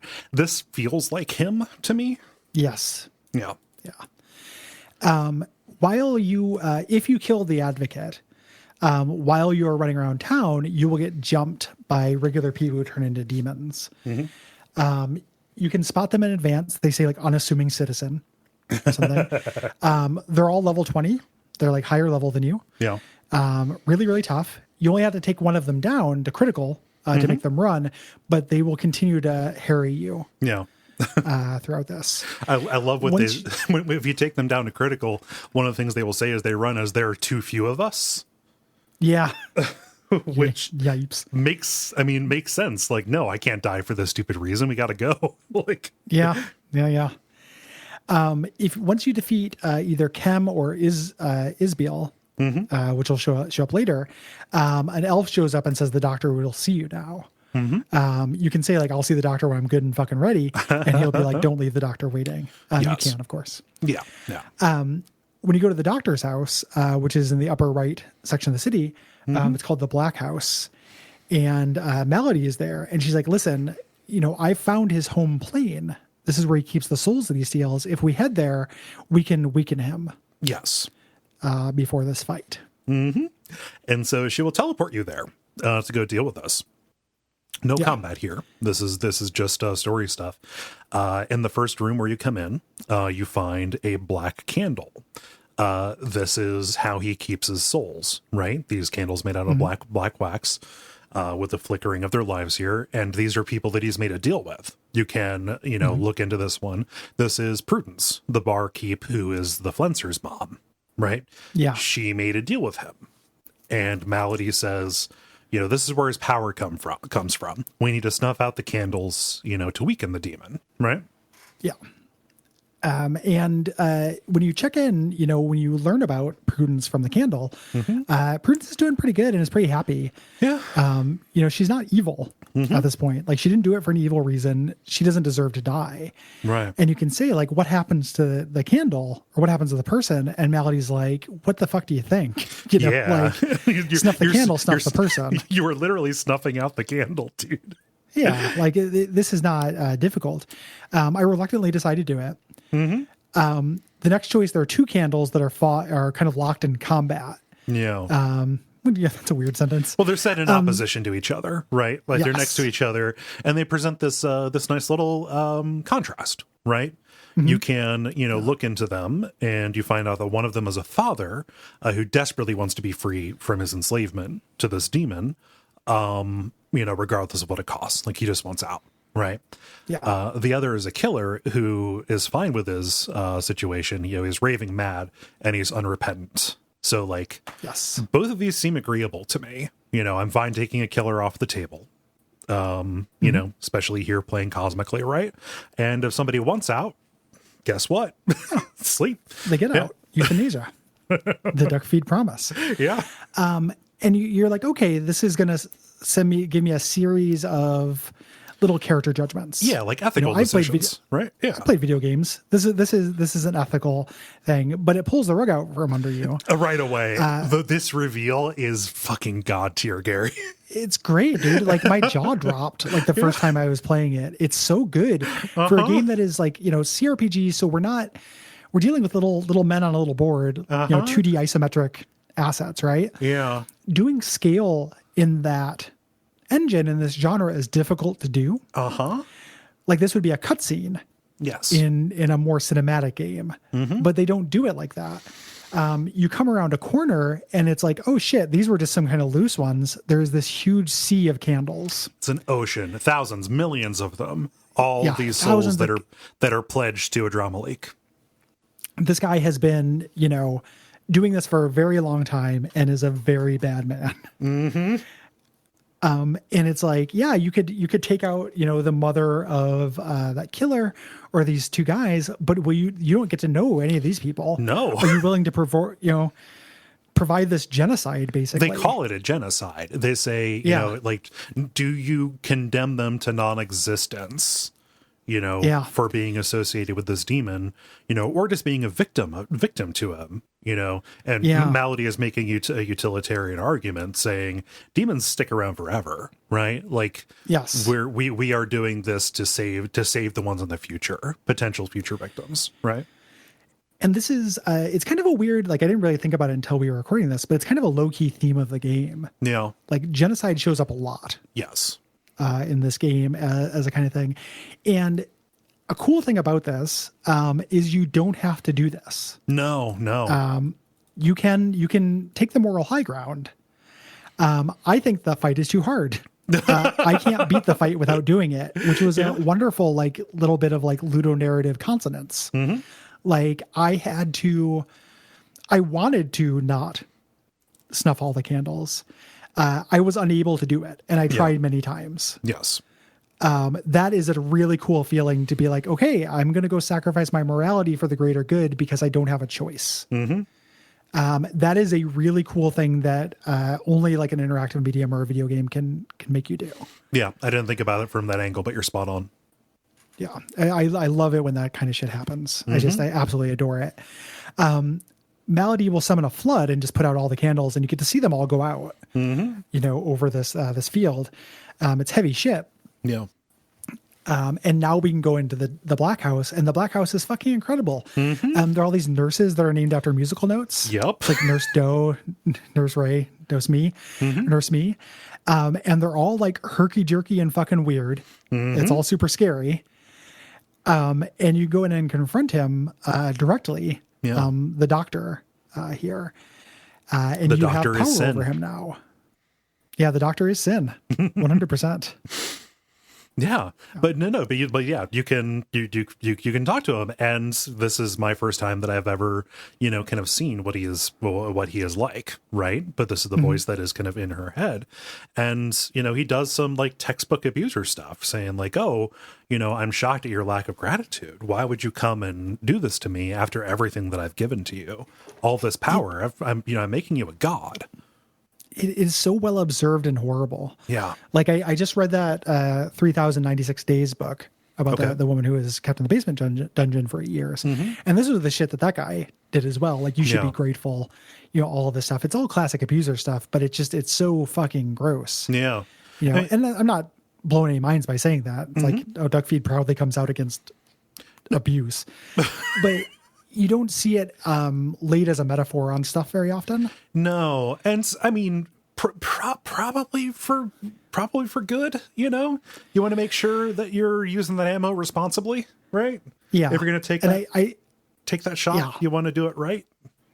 And I think this game does it really well. Yeah. I don't want to see Captain America have to, go enter some abuse dialogue in order to pick up his shield or some shit. Yeah. But this has an element of kind of grandiosity to it. Like, this feels suitably big to be using it responsibly. And when you play as Losa and it's in your head the entire time, it's really like sharp dialogue. Yes. Between the two of you. Yeah. Here's the wild fucking thing is that if you acquiesce to him, it is not the apocalypse that everyone promises. Like, Losa and him will team up. Like, he is being genuine in what he believes, even if he's evil. Like, he's not lying about this. Like, he genuinely thinks you should be gracious and that the two of you need each other. Right. Like, that's false. It's shitty. It's abuse, but he also believes it. Yeah. It just the fact that he is entering this, I mean, somebody who relies literally on other people for his power, it probably not the most obvious thing, but yeah, there would be a codependent streak in them, right? Yeah, 100%. And again, like it had all of this resonance with that book I was reading where like the victim in that book, was wrestling with this whole thing about like, yeah, don't tell me I have Stockholm syndrome. This is the only person I talked to for 8 years. Of course I care if they died, it's just really, really interesting. Like, if it's spoilers for the end, like if you get to the end and you still have the demon, you become like a God and Satan figure. You become a dark divine and a light divine. You separate. Yeah. Like basically, like he's not lying when he says he will help you do this thing. Mm-hmm. And you can talk to him here and you can say like, yeah, let's do it. Yeah. And it changes the end boss fight and everything too. Yeah. Yeah. Like, Because this he is asserts really himself. tied into the plot. Wow. Well, I mean, but like, regardless of like what you do with him, you still have to deal with the demon problem. Like in the ending, like this is a rogue faction that is still incredibly powerful, regardless of what happens, and could potentially become more powerful, right? I deny him. I say no. Just no purchase for this. I've seen what you've done. And just like this line, it's not subtle, but it doesn't have to be. He says, "This changes nothing. You are mine, mine and mine alone. I don't need your consent. I only need your soul. So regardless of your wishes, he will take what he needs from you." Yeah. Really fucked up shit. Yeah. He will turn into a big demon monster after a round. On the difficulty I was playing at this is one of the hardest fights. Yeah. I did in the game. The demon was incredibly difficult to beat. I had to teleport nurses out kind of one by one to eliminate his backup. And this ended up actually being where I used my get out of boss fight grenade. Which one? The anathema or the grenade? No, the grenade. Okay. Yeah. Yeah. I'm not saying this to make you mad because I know you struggle with the end. I forgot I had anathema. So I did not need to even consider anathema. Okay. I just kept it around for a rainy day with my second Swornbreaker. No big deal. Yeah. I'm ending the show now. Like all these, I'm going to start my own chem basement in the future. Yep. But yeah, I found this incredibly hard. Once you take him down, you get Losa is feeling good. There's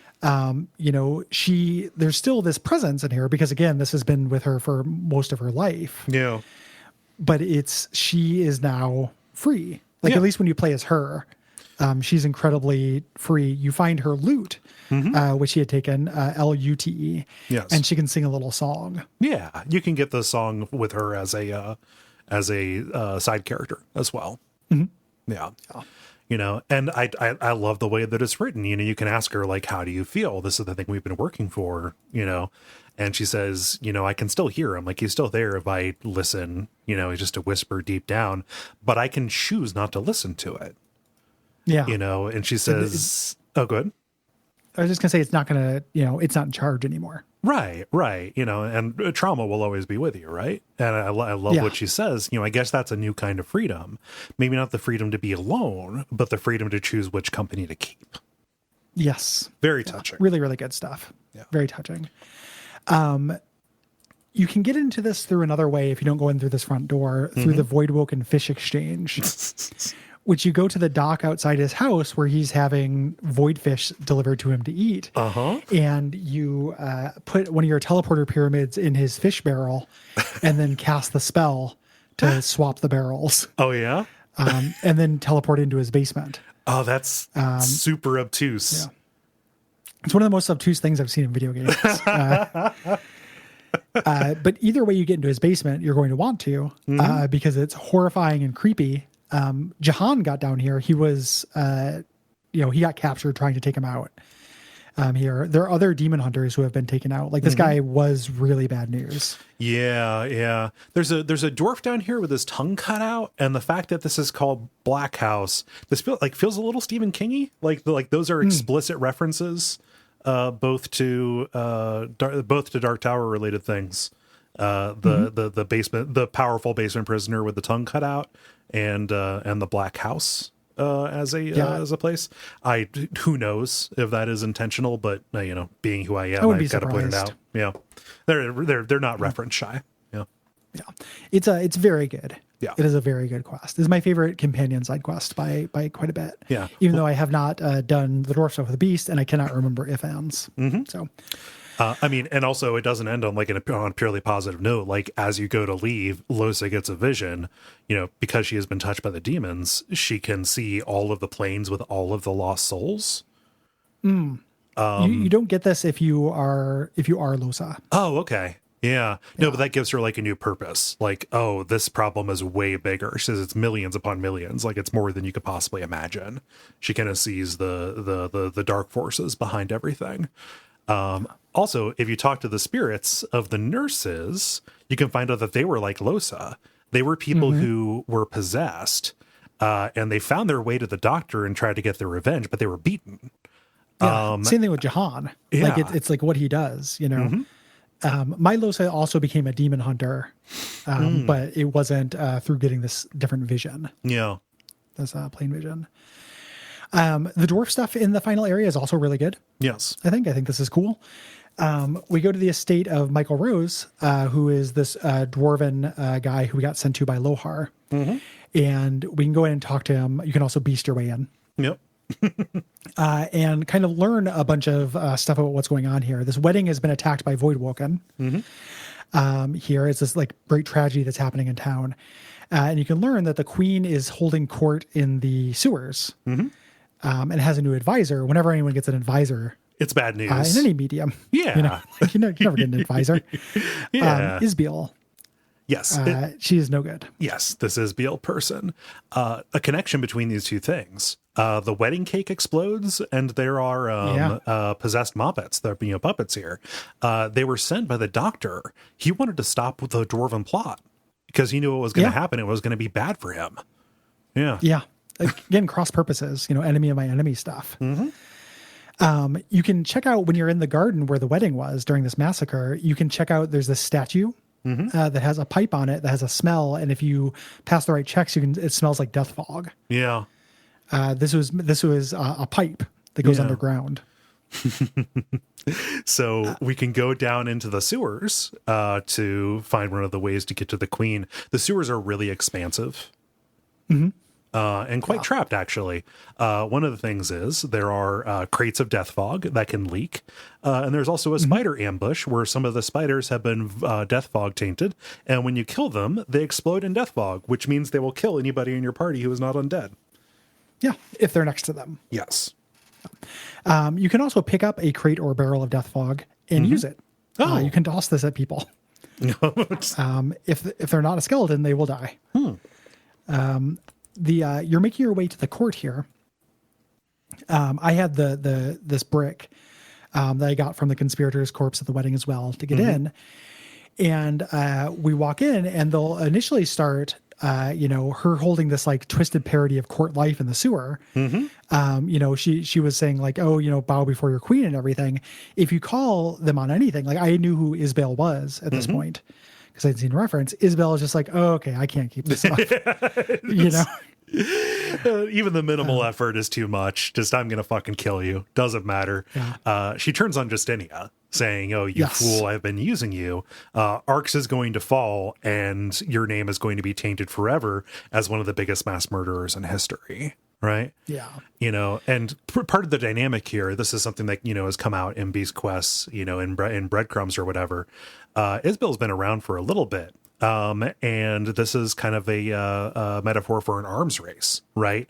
Yeah. The Dwarven Kingdom and Justinia, she saw what humanity did to the elves, right? She saw that they're, they can just decide to nearly wipe out an entire race.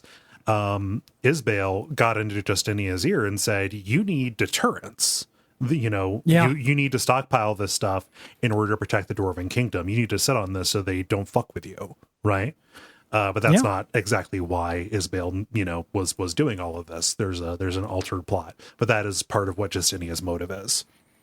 Yeah. The idea is just once somebody has access to this weapon of mass destruction, the genie's out of the bottle. Yes. There's no going back. Every .com's going to have the Metal Gear. Exactly. And then you watch just a bunch of stock footage of people in a factory. it's actually really inept writing, right? So she knocks you out at this point, Isbel, and you wake up in this toxic pit where she's doing, she knows you're a Godwoken, and she's been doing experiments on Godwoken. Yeah. It turns out she's an Eternal. She's an undead. And she kind of gives you these elemental effects as you're paralyzed. But right before she can send in the death fog, your paralysis wears off and you get into this fight with her and her Black Ring cronies. Yeah, this is a fun fight. It's tough. This is great. It's tough primarily because of line of sight stuff, and it's difficult to keep yourself up on the ledge. Like if you teleport yourself out, they'll keep on teleporting you down. If you teleport them down into the pit, they'll teleport you back up. But if you can manage to turn the tides and get them to be killed by their own traps, that is super satisfying. Yeah. One of the most overpowered things in this game that I'm very happy they didn't patch out is there's a geomancer spell called like Worms of the Earth or something that gives enemies the entangled status. Yep. And if you have Torturer, magic armor won't block it. Yep. So you could put anybody anywhere. Teleporting them into the pit and then holding them there with that was my move. Okay. Yeah. And I was like, fuck you, you're not teleporting out. You know, you have to stay here while I set this on multiple kinds of fire. Nice. Really, really fun fight. When you get done, we can talk to Isabel and find out what she was trying to do here. I did not get the right checks for this. She ended up talking to my non-persuasion character. Oh, yeah. Yeah. On accident. And then like some of these you only have one chance to do. Yeah. So I talked with her, and what she learned from her is, get her to reveal that, she wanted to cause chaos. Yes. But she had this personal motivation, to get this, to amass this death fog and release it to scour all of the life from arcs, the seat of human power. She has a personal motivation as revenge. She describes, you don't know what it feels like, to have your eyes burst, to feel your lungs liquefy, to feel your brain swell. She was killed in the death fog attack. She's not an eternal. She's just somebody who died and got sworn to the death, to the God King. The God King. Yeah. Who used her revenge motivation to be brought here. She wanted humanity to know what it felt like, right? Yeah. And that's why she's amassed this death fog and rigged it to all these pipes around arcs. And she asks you, wouldn't it just be right? You have to understand there needs to be consequences and retribution. She will, you can activate the machine and kill everybody in arcs if you want to.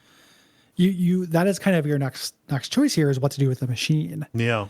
You have three options. You can kill everybody in arcs, which turns into a ghost town and makes everybody mad at you. You can destroy the machine, which causes death fog to start leaking through the sewers. I didn't do that because I had met the Thieves Guild and they were charming Muppets. Right.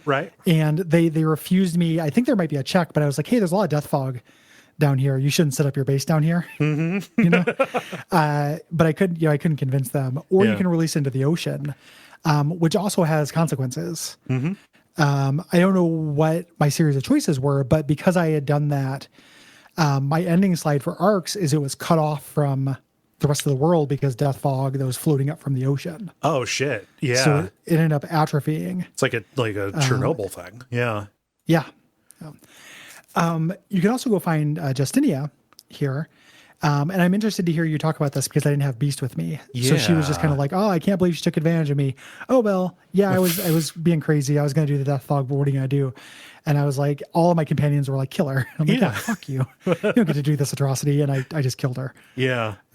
What does it work what happens when you have Beast? Yeah. So you talk to her and she admits her mistake. And says, she was weak. She wanted to protect her people and she was fooled. She was tempted by this seemingly easy way to protect her kingdom. Right. And when, you have a Beast here is like, it's unforgivable what you even thought of doing. Right. Why would you fuck around with death fog? And Justinia, I think says something a little bit reasonable, which is, hey, Beast, you've been out there running around playing at fantasy.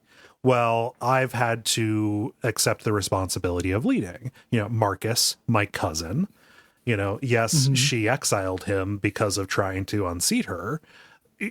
But, he thinks that it's easy and it's not.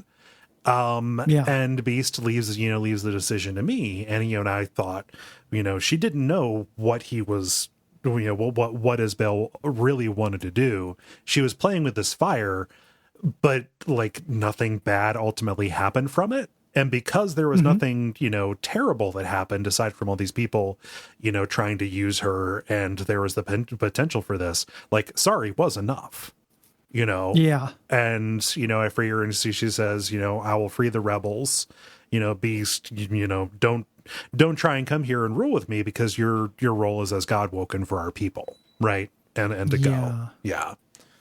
I was persuaded to, to let her live. Right. Yeah. And it's ultimately, I think, the better thing to do. Yeah. The ending for the dwarves wasn't absolutely tragic for me because I killed her, but it wasn't super good. Yeah. Weird little Easter egg. When you're in the fight with Isabel, if you can free Justinia, she'll join you. Nice. During the fight, you can just like walk over there and open her room. This also completes the prisoners that have been escaping from the Magister jail. Okay. What had been happening was Isabel had been taking them to experiment on them. Oh shit! Out of the frying pan. Yeah. Yep. So you can kind of find her little back room. I also love when you go back to the court, you can find Justinia's royal quarters that she has set up in the sewer. I just love that, again, this like twisted parody. Yeah, their canopy bed and stuff like that. Yeah. There's a couple little side quests here, one of which is pretty major. Well, it's the finish the companion quest. Yeah, for Red Prince. Yeah. While we're in the sewer, the past mistakes one, there's a little creepy boy that the other seekers had taken with them and imprisoned, and they are dead, keeping him in prison through a ritual. It turns out he's actually a powerful sorcerer and a shithead. If you free him, he's very difficult to beat. I ended up actually running away. Okay. And then he shows up later, just past the path of blood. Yeah, same for me. Yeah. Really hard.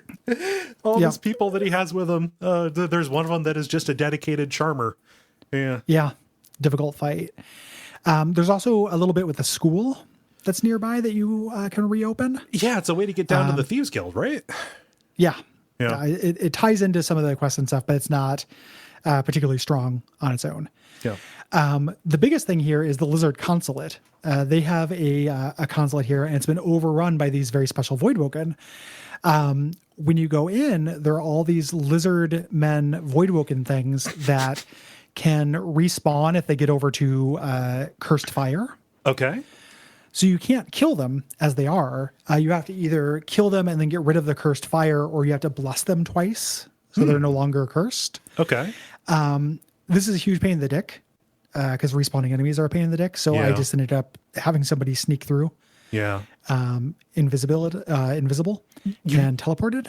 You called them very special Voidwoken, and I laughed. I just have to tell you what I pictured was these Voidwoken that go around and capture kids and put them into refrigerators at dumps. Yeah. And teach them about drugs and gangs. Yeah. Sorry, continue. Continue. When you get through, you get to the garden, like this, like Arabian Nights beautiful garden of the lizard people.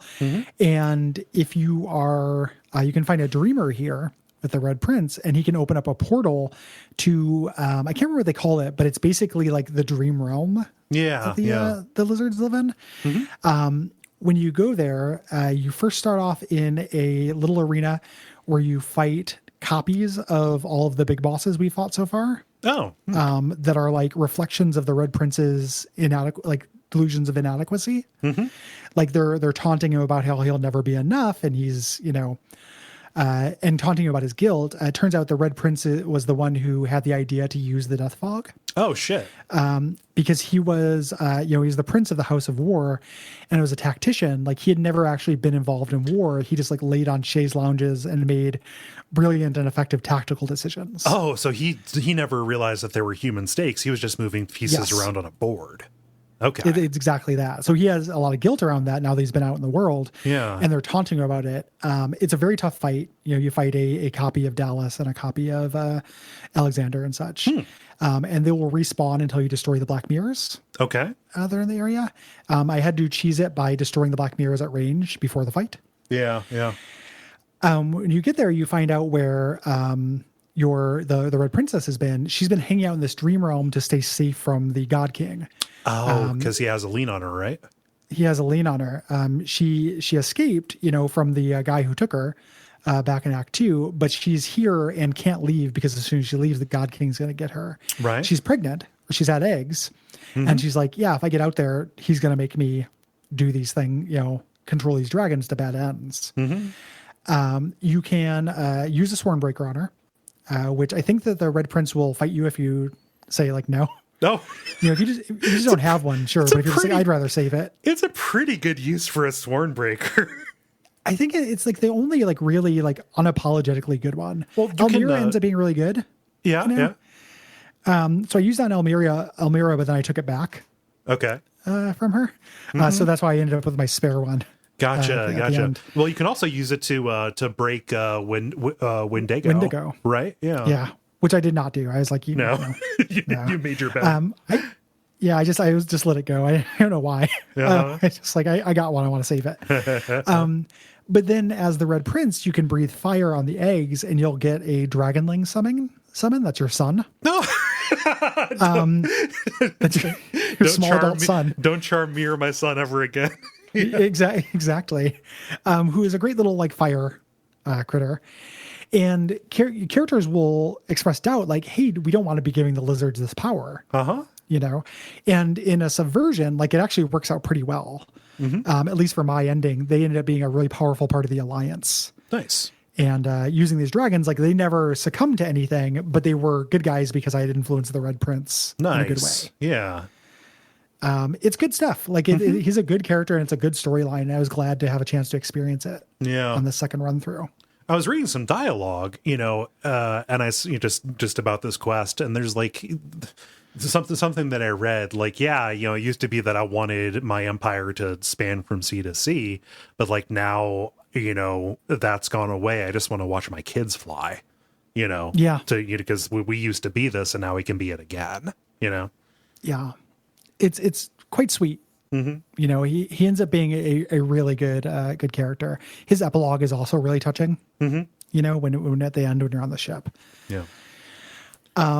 There's other stuff we missed. It's fine. We're gonna go into most of those Relics of Rivellon things. Like I did one of those here, but it's not that interesting. Here's where you want to get your equipment. Yeah. At maximum because you're gonna come to the point of no return pretty soon. Yes. So you want to be spec'd strong and everything as you head to Lucian's tomb, using the amulet and the scroll to get down into the actual final dungeon zone. Yes. Yeah. So I get down there. I have to deal with the kid from past mistakes. Him and his people. It's rough. After I clear them out, I open up Lucian's coffin, but it's empty. Yeah, no Lucian. Uh-oh. Yeah, they've been worshiping an endless coffin. Can you imagine all those endless prayers just going into an empty coffin? Ridiculous. This is like meant to be kind of a prestige dungeon, so it needs to have puzzles. Yeah. There are 2 puzzle rooms in it. This first one I don't mind. I don't like the second one. Yeah. The first one is a BioShock hacking puzzle, basically. Yeah. That's kind of testing your knowledge of the geo modding.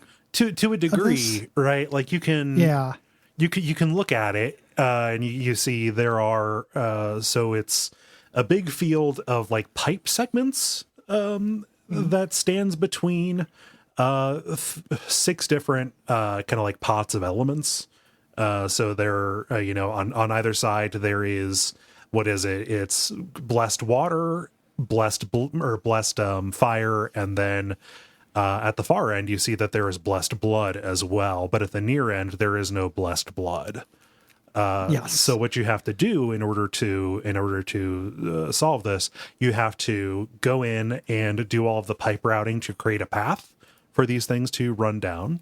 Then you have to either do a spell to summon blood, or have somebody stand on top of a pipe and hurt them, or do a flesh sacrifice to create blood. And then you also have to bless that blood in order to, create a source for all of the stuff to make its routing over to the matching element on the other side. The order of operations on this, it makes this whole thing feel a little bit like trying to pair a Bluetooth speaker to your phone. It's like, like, okay, when do I bless this? When do I put the blood down? When does it start? And also the interface is like the thing that you interact with to start and stop things. It's like gestures that you do on this stone plate. Yeah. Yeah, which is lame. It also the pieces of the pipe turn really slowly. Yeah.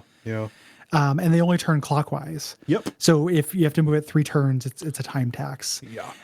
This is easier not on a controller. This was easier with a mouse. Yeah. But not great. I just liked that. I was like, oh, I need to make blessed blood. I can do that. That was a good feeling. Yeah. After we get through here, we get the line of anguish, which is just a hallway that leads to the room of death. Don't worry, it's actually a closet. Yeah. And we get to the room of death, which is my bugbear. This sucks. This is worse than the other one. Yeah. Yeah, I think this to me, this is the low point of the game. This is my least favorite thing the game does. The idea here is you're in this room, this like set of rooms full of levers. The levers have different like virtues, different adjectives on them. And we know we have to spell out the ones that say power. While this is happening, though, tons of little shitty puppets are walking around pulling the other levers, which do horrible things. Yeah. To you. They can turn you into a cow. You just have to wait. They can hit you with meteor. They can release death fog. They're fucking horrible. Yeah. And they come back to life. It's such a pain in the dick. It's not so bad if you know just a beeline. Like once I do the levers, they'll die. Just get to the fucking levers. But one of the most common things they do is teleport you across the map. Yep. It's such an annoying time tax. Like I was in no danger of dying. Like my armor could handle these guys. Yeah. And between, just putting fortify or shields up, like I was fine. Yeah. But man, was it tedious. Yeah. You told me to make a beeline. So this, not attempting to fight the puppets made it a little bit easier. What I wish I knew, and if anybody's listening to this and they want to slap their head, you don't have to press the levers in order. And it doesn't matter. Yeah. It doesn't matter if they pull a lever between the ones that you do. So I thought like I have to keep these things busy so they don't mess up my spelling.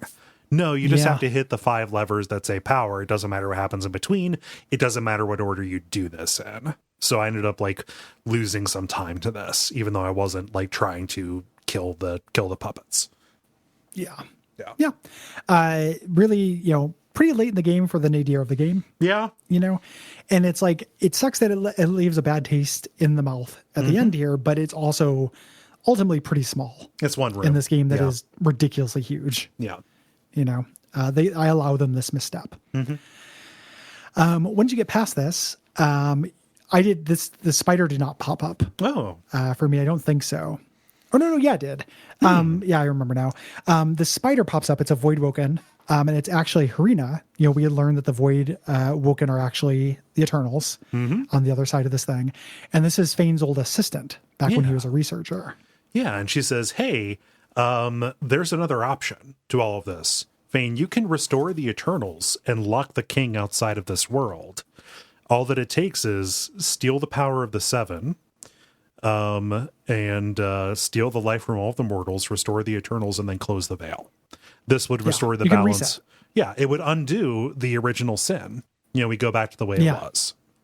Yeah, it would undo history, basically. Yes. Like all of these struggles, all of the, the dwarf and the death fog, the atrocities, kings, queens, the divine, all that stuff will just go away. And when you have Fane as a companion, you can talk to him and you can say like, he can be like, yeah, that's certainly something to think about. That's tempting. And he can be like, what do you think? And I could be like, I don't know. And he's like, And I was like, oh shit. Like, is this the thing that, Fane is going to turn against me? Which he did not do. Is what you've seen, is mortal life valuable as you've walked among it? Is this worth saving? Does the old have to give, does the old have to stand against the new? Right. Yes. Yeah. When you walk in, Source knocks you over and we get our crew, our Care Bear stare. All the people who we've helped here, which I did not have Gareth because I did not have him do mercy. Right. I just had Malady, Tarkin, and Elmira. And they say like, hey, you're going to be the divine. I'm going to be your first worshiper. Yes. Here in this place of infinite source, basically, prayers actually count for something. Just it will multiply. Don't get me started on thoughts. Yeah. And they will pray. And this does have a mechanical benefit. Your party will get the revered status, and your source spells no longer use source. You have infinite source for this. Yes, which is very cool and fun. Yeah. These things that are too expensive, you can only do them once in a battle, at most, without chugging a bunch of potions, are now just on the table. Yes. And when you head in, Lucian's there, not dead. Uh-huh. And Vitamin is there. I wish Vitamin didn't say, "What a twist," after Lucian says, "I live." No, I don't like that. Vitamin's a sneaky piece of shit with a horrible churlish sense of humor, as we discovered from all the flaming pigs. Yeah. I just wish he didn't say "what a twist," because that's the M. Night Shyamalan line from Robot Chicken. It is an M. Night Shyamalan. Yeah. They make their pitch here, and I love that their pitch is not actually horrible. No. Here, it's all of the something about the ending of this where you're just kind of choosing from a menu reminded me of Human Revolution. Yeah. But people are all all of these things are pretty arguable. I don't think getting rid of the king and just bringing the Eternals back and dooming all of the mortals is very arguable. But a lot of this stuff is pretty arguable. Yeah. Lucian's a piece of shit and Dallas is a piece of shit, but they were, all great bad guys, they did not think they were doing anything wrong. Right. They were doing their own video game and having their own hero's journey, basically. Yeah, and making their own compromises. Not be relativistic they knew things about you did not it. know. Yeah. So Dallas pulls off her mask. It turns out that she's an Eternal. Mm-hmm. And we find out that those 7 lords that Fane gave the research to learned that the veil was made of source. They cast the king out and used the source of that veil to turn them into gods. Mm-hmm. And what they do is they created the mortal races to have worshippers. The mortals on Earth, they gather source, their souls, and when they die, the gods just eat them. Mm-hmm. There's no, this person who you worship, there's not a heaven or anything. No. They're just going to eat your soul the same way I've been doing for the second half of this game. Yeah. That's horrible. That's how they get powerful, and that's why they make bids for patrons and stuff, and why they're pulling the strings behind all of these conflicts, right? We are food for the gods. Not so dissimilar from the Red Prince, right? Yes. Yeah. Really no good. Yeah. So when the 7, when they claimed their source from the veil, they tore a hole in it. And that is what allowed the Voidwoken to get through. That's what allowed the God King to start reasserting himself. Lucian and Dallas, what they are doing, and why they've been gathering all this source in the Aeterin, is to close the hole. They want to stop. They want to stop this from happening, right? And it will be a pretty big upset to the social order, as we're going to see. I can ask what this means for the Eternals who became the Voidwoken. They'll all be doomed. Dallas doesn't have pity on them because she has been living for eons. She was imprisoned in a tomb as a child for the sins of her father, Fane. Yeah, Dallas is Fane's kid. Yep. We forgot about. And she screams, asking, "Hey, did you ever bother looking for me or my mom?" Yeah, just and he's flummoxed. Yeah, in a legitimate way. He was just also imprisoned in his memory. Mm-hmm. It didn't work. It turns out this Dallas is fake. The real Dallas found the tomb, and Fane's daughter used a face ripper on her to take her place. There's also the line, "Face rippers are marvelous things, aren't they?" Yeah, they are. And the Lucian says his plan, he was going to hide. He wanted to weaken the 7, draining their source through the Aeterin. The Voidwoken never actually came from source magic. Right. This was propaganda to allow them to kill sorcerers to try to get rid of source in this world. What actually happened to bring them through was the gassing of the elves. Yeah. Killing this large number of worshippers actually fucked everything up. Again, there's not genocide without consequence. Right. In this world. Yeah. So Tyr Sendelin, he started bringing his old crew through the veil, through the hole in the veil in order to like start making up for things. Right. And that's part of why the elves have been on their warpath, elimination is because their god has been telling them to. Right. Yeah. So basically his pitch is, I'm going to close this hole. I'm going to be a false divine. They all think I'm dead. I'm going to come back to life. And that's something that they're going to all be impressed by. And I'm going to create order. Like I will make people be good, because they'll believe in me through religion, but all source has to go, including yours. You have to sacrifice yourself. And you can say yes to this and end up with a very different boss fight. Yeah. You can have the God King on your side at this point and end up with a very different boss fight. You can have the Doctor on your side and end up with a very different boss fight here. Yeah. This is also why I played it where I was like, yeah, no, fuck you. Yeah. Even though I'm not gonna do that. Even so, I said fuck you, and I got a terrible ending. And the ending that I got that I thought that I thought was good was where I basically did what he wanted me to anyway. Oh wow. Yeah. I was very curious about your ending because since you had the Fiend, it's so choice. Bad. It is so bad. I'm looking forward to hearing it because my ending was incredibly sweet and good. Okay. Yeah. Not the world's ending, but my character ending and stuff left me on a very like heartwarming note. Nice. Yeah. This is such a fucking hard boss fight. Oh my god. Yeah. Oh yeah. So many tries. Yeah, the second half of it is this first time, or the second time I went through it, it was not nearly as hard for me. And no gamer brag intended. It's just knowledge compresses. You knew what to do, and you knew the systems better than I did. Yeah, and I'd been preparing for it for the entire game. Yeah, like I knew like, oh, I'm going to go into this with like enough charm grenades or charm arrows and charm grenades. If anyone's magic armor goes down, they're on my side.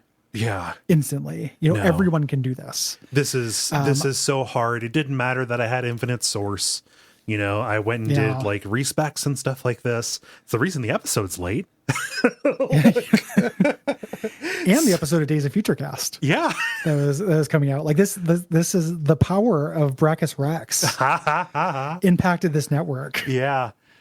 So I apologize for that, but this is really, really hard because there's two phases. The first phase can end very quickly. If you weaken Dallas or weaken Vredeman, nay Brachus Rex, down to critical health, it will force the second phase of the boss fight. As Vredeman, good. You can call Dallas on Vredeman being Brachus Rex, and he goes, "Yeah, I know. I have him under my control." Yeah. I did it for like fun. She's made a deal with a demon as well. Yes. Here. Basically. Yeah. But he was never under her control. He was just using them to get into this position where he can help his buddy, the God King. He's associated with the Black Ring. And so he forces the second phase of the boss fight in by making a call to the, God King, send me a companion worthy of my stature. And the arena gets kind of like semi-warped into the Hall of Echoes, like things kind of merge, and the Kraken shows up. Not with his tentacles, but he's a big guy who will cast massive area effect spells and also spit out, for me, it was 4 different people to run around. It was like the Salaman, it was Isbale, it was like all these, prominent Black Ring folks to go and fuck things up. And this was like a 4-way boss fight as Dallas also turned into her dragon form, as Lucian and his Madisters started trying to deal with the Black Ring people and me. Everybody was attacking me. Everybody was attacking everybody else. It was chaotic. Normally I can use that to my advantage. But I just had a lot of trouble even getting close to Brachus Rex, who ends up being, who was the load bearing. Like once I dealt with him, it was fine. If he dies, the Kraken goes with him, and so do all of his summons. Yeah. This is something where like I don't have the sour taste in my mouth that you have for this at all because I didn't have the experience with it. But there are things that I would change about it. The big one I would change is make this arena bigger and start you further away from everything. Yeah. so you could prep and heal and position yourself, because it's such an important part of the game. Yeah. And they just kind of like dump you on this field next to the Kraken, you know, and the Kraken's probably going to go first Yeah. here. That's the biggest bummer to me. Yeah. I actually think that it's okay. Like the fact that it's 4-way can work in your advantage if you are manipulating people. So like Right. you have your Lucian and you have your Dallas, and you can like set them to mad or set them to charmed, or just position them next to things you want to have them kill, Yeah. and try and take advantage of their AI. Like, and I'm not trying to say like, oh, why didn't you do that? No, You no, know, just I know use you a cookery. try to do it. If I was playing, The I numbers just would have beaten the game on time and not fucked up Days of Future Cast. I'm not mad about that. I just wanted to No, bring it up as I don't think you're mad. I'm busting my own balls about it. Yeah. yeah, no ball. Leave your balls alone. Hey, teacher. So this ended up not being so hard to me on the second time through. The first time through, it was incredibly difficult. Yeah. This took me a million tries, even though I think before the advanced edition, there's a neat little thing. If you suck the souls out of those sworn, they don't come back, Oh, nice. which is pretty cool. Huh. Yeah. But in this one, they did come back, even though I knew to swallow them. Yeah.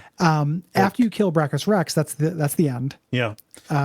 Everyone dies. The Kraken dies. Yeah. And I just, I want to put this out here. I feel like this is appropriately like epic, to use a word that I don't necessarily love the word epic, but no, this is grandiose, and the fact that it is this 4-way fracas, when that's kind of what the entire game has been. We have representatives from all these factions, kind of playing against each other. That is cool and appropriate, and works very well for me. It's just it only broke in my favor because of luck. It felt like, just like it was just by chance that I was able to close the distance on Brachus Rex, and take him out, after many hours of trying. Yeah, this is certainly tough. I really wish it allowed you to kind of prepare the battlefield. Yeah. So the afterwards you get your ending choice, which is different depending on if you have Feign. And it's like, do you want to take the Divinity? You get the Divinity. Do you want to spread the source to everyone? So like everybody in the world gets source, or do you want to get rid of it? Yeah. As a thing, and thus also get rid of its kind of dark other, the void. Yeah. Since my Losa was a demon hunter, and wanted to take out the demons, I was like, I'm going to become divine. I don't have the demon on my back. I didn't have the doctor with me, so I didn't become like the dark divine and the light divine. I just became the light divine. Yeah. Right here. Tell me about this bonus Feign choice. So it's presented as a potential compromise. We can get the Eternals back, and they can coexist with humanity. It's basically just a different shade on the worst ending, where the God King comes back. What happens is Feign becomes the new divine, exiles the God King out, and brings all of the Eternals in. The land is despoiled. The oceans boil and turn to poison. Any of the remaining mortal races end up being enslaved. And like, instead of getting like character epilogues or anything, it just asks like, and you, the player, how do you feel? Are you content with your choices? And you go and talk to everybody on the ship, and they hate you. Like Sybil was like, like even like the little kid Han or whatever, who's normally just like whatever. What a fucking bummer. Yeah, even like the little kid is like, I don't want to talk to you, and runs away. Sybil, my lover, is like, you understand that it is my job to kill you now, right? Like Malady chastises me for having the opportunity to take the power, and instead ruining the world. And it's like, but the Eternals are back. Like, we don't fucking care. We're all slaves and dead. Stop trying to make them a thing. So it was so funny that everybody like, why are we still on this ship? Why are you with me? That's incredible. Yeah. So they have no choice. They're your slaves, dude. It was but really. that's how you decide to do it. I understand. You're an anti-abolitionist now when it comes to video games, and like, yeah, no, that's me. That is who I choose to be. Yeah. It's so unsatisfying, ridiculously unsatisfying. I'm mad on your behalf about that because the good ending is really sweet. Yeah, no, I went and got a good ending. Like I went back and I was like, let's make a sacrifice. Let's close the veil, right? Yeah. Well, that one's good too. There's different ones that are like all three of them that weren't the one you did are pretty good. Because if you give source to everybody, it causes peace for a while, like while everyone's special, no one is special, but then they end up getting into wars using it, because of the nature of the mortal races. If you get rid of source, it gets rid of the Voidwoken, but it's, there's no magic in the world. Yeah, well, it turns all the sorcerers, anybody who has source touch, into silent monks, but Malady makes a huge sacrifice from herself and goes into the Hall of Echoes and restores the souls. So it's a little bit Deus Ex Machina, but I like the idea of eliminating magic from the world to kind of like reset the stakes. Like Lucian and Dallas still rule as false divines. Mm-hmm. But things ultimately still work out because you solved all these other problems. So like the lizard people turn into a democracy. The dwarves manage to thrive with Justini at the helm, but Beast as a lawmaker, basically as a prime minister. Things end up working out pretty well for everybody. Fort Joy becomes a vacation destination. Yeah. Well, you can. It's not so bad even if you take the source and you become the divine. Mm-hmm. You end up uniting the world's races to fight back the Voidwoken. Yeah. To create this alliance, like the battle continues, but it's a return a little bit to a status quo. Like we have a divine now. Yeah. Yeah. A status quo that isn't being like gamed by evil skeletons. Yeah. And then the most touching part, like the heart of this to me, is when you talk to your companions. Yeah. This is very sweet. Like Sibyl, obviously like the characters had romance, so they were, sweet on each other. But you run into the two of them I got this time that I loved. I was like, the Red Prince was like, hey, do you remember when we first met? And I sized you up to see if you'd be a slave. You admitted that you didn't know how to cook or mend clothes, but I figured you've learned some of that stuff. Mm-hmm. What do you think? And you could be like, I'm a god. Like, you don't get to ask me to be a slave. And, he's just like basically, worth a try. Like, it's very cute. Yeah. And then Fane's dialogue is really touching when you have him as a companion, where he talks about how like his kind of true purpose, like he regrets not being able to bring the Eternals back, but he says, I kind of understand what I'm here for now. You can't appreciate something from inside of it. Yeah. You need an outsider to do it. And as I've been chronicling in this world, I've been seeing the wonders of it, and you are just a blind idiot to it. Mm-hmm. There's like really sweet, like he takes the book that he's been reading from the beginning, he throws into the ocean, and he's like, what about otters?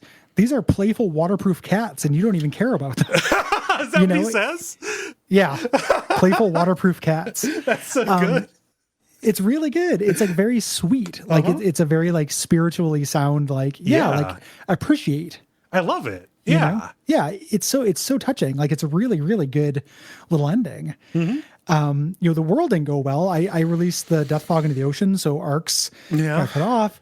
The dwarves kind of scattered and became mercenaries. Okay. As a race. So they were still part of the alliance to fight against the Void with me, but they were not united under anybody. And then my girlfriend was a tree who controlled all the elves.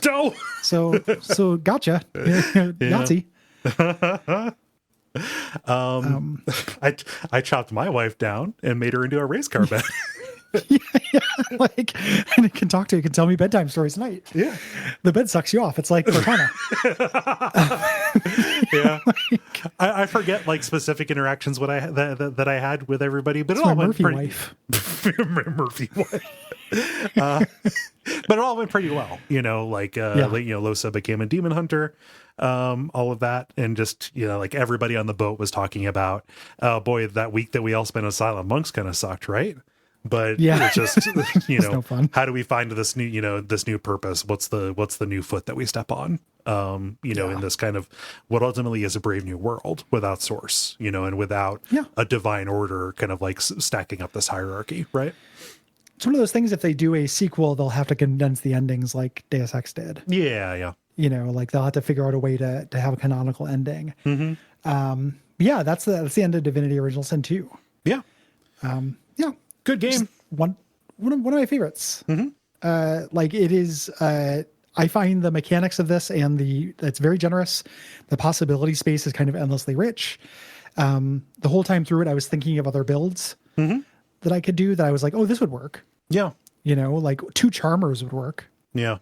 You know, like there's all kinds of like, just give them the scoundrel armor stripping spells and then charm. Yeah. And you could play this like a fucking Pokemon game. You know, you could just like capture these people. It was hard because I spent like all of my free time playing this while we were getting through it. Yeah. Same. And I know you did too. And it's like, I don't want to say it's too long because I like how it's paced. It is too long for this show. Yeah. We should have done this over a winter and 3 episodes, and that's on us, not on our sponsor or on the game. But that was definitely a live and learn experience. Like that was a mistake. Yeah. Fuck it. Whatever. It's still playing games for work. No. I Yeah. certainly not complaining. Like No. about my dream job. But, So yeah, it was a lot. Definitely just a real source of anxiety, but whatever, it's over. And I feel like we got good episodes out of it. It was not the most ideal way to play the game. I would say, there was a lot of, even early on, some eyes to the prizeness. But it's big and it's made for multiple playthroughs. And I still feel like I got it. You talked on Twitter, just it's a hallmark of games that you like, and it's something that this does. But the game says yes to you. All the time. As you try stuff is that we talked about generosity isn't just a glut of content. It is that Hitman like. Well, okay, yes, let's entertain this notion and kind of see the consequences of it. And the fact that there's no such thing as trivial combat in this, WRPGs, strategy RPGs, and JRPGs are different things. So it's a little bit apples to oranges or whatever, but there is no such thing as like meaningless encounters or encounters that don't have complexity in this. The fact that, this is kind of a game that, requires you to both understand the systems and use those systems to think around corners. Is a valuable thing, and it's it kind of, I think it is an exemplar of the form. Let's say it's rarer than I want it to be. Yeah. This is a thing for me that all those differences between those different, if I rate what I think of RPGs, and it's like Western RPG, strategy RPG, and then JRPG at the bottom for me. This is the reason why. Like everything I like about this explains that. I can trade like the number of actual fights in this game. It seems like there are a lot of fights, but they're just complicated. It's because it's an 80-hour game. It's also very big. But you think about like how many fights there are 4 acts in this. In each act, you might do like in the first act, there might be 10 fights, 10 or 12. And having 10 or 12 fights that I care about that are interestingly designed, it is very hard for me to put myself in the mindset of somebody who would prefer to have 100 fights that are not. And just even down to like the detail and the way that your choices matter, not in like I get a good boy point, but like interesting shit. Like, I want to see what happens if I ally with the doctor. Oh, it's not the end of the world. It's actually like, okay, hey, what happens if I decide to make this deal with the God King? Well, you can get out of it. It allows for you to actually role play and try things in a way that even like a lot of Western RPGs don't do. Like a weird thing, like I knew that I was going to have a hard time thinking about like, oh, like all the Dark Knight stuff with Cecil is going to not feel particularly strong after Los's stuff, right? In terms of writing, like it's not a level of sophistication on the same level. But I was kind of surprised by how much like Dragon Age 2 suffered. Having played this, like that is a game that I like, and you and I are the 2 most positive people about it on the internet, probably. But it's still like kind of Clown Town, in terms of keeping you on rails, keeping you in this possibility space and controlling you. And the idea that freedom is such a big theme in this game for a lot of the characters and ends up being a theme for the player as well is just something that I just admire quite a bit. Self-expression being the most important game thing to me. Yeah. Self-expression, consonance, integration, all these things that are, stuff that we talk about, things that we have come to really value over the course of doing, 300 plus games for the show. Yeah. Yeah. And just, the stakes of this feel good and appropriate to me. Like the writing in this is very rarely is it amazing, but it's no slouch at all. These concepts, the idea of the human soul basically being this weird, we are just feed bags for the gods. They create us. Like these are all themes I've seen before, like this idea of belief and that feeding the god, but it's a nice articulation of it. Yeah. It's good. It's very impressive to me. Yeah. One of my faves, and I cannot wait to jump into Baldur's Gate 3 when it's out of early access, and I hope they complete that tactics game. Yeah. Because I would really, really enjoy that. And the special edition of Disco Elysium just fucking came out. It did. Gary o'clock, baby. Well, it's also Cole o'clock because we're doing Riven next week, and I'm fucking dining on that, man. That is good, cool water for me. Yeah, I have just started. It's been a tough gear shift, but I am enjoying it. It is definitely one of the most whiplashest gear shifts we've had, I think, in the show. Yeah, and this month is just all over the place. Will Ratchet and Clank have the same kind of gameplay possibilities, or like puzzle solving capabilities of Riven or the original Sin 2? It'll be a nice little dessert, I think. Oh yeah, it's totally going to be a dessert. It's going to be like eating a grilled cheese sandwich. Yeah.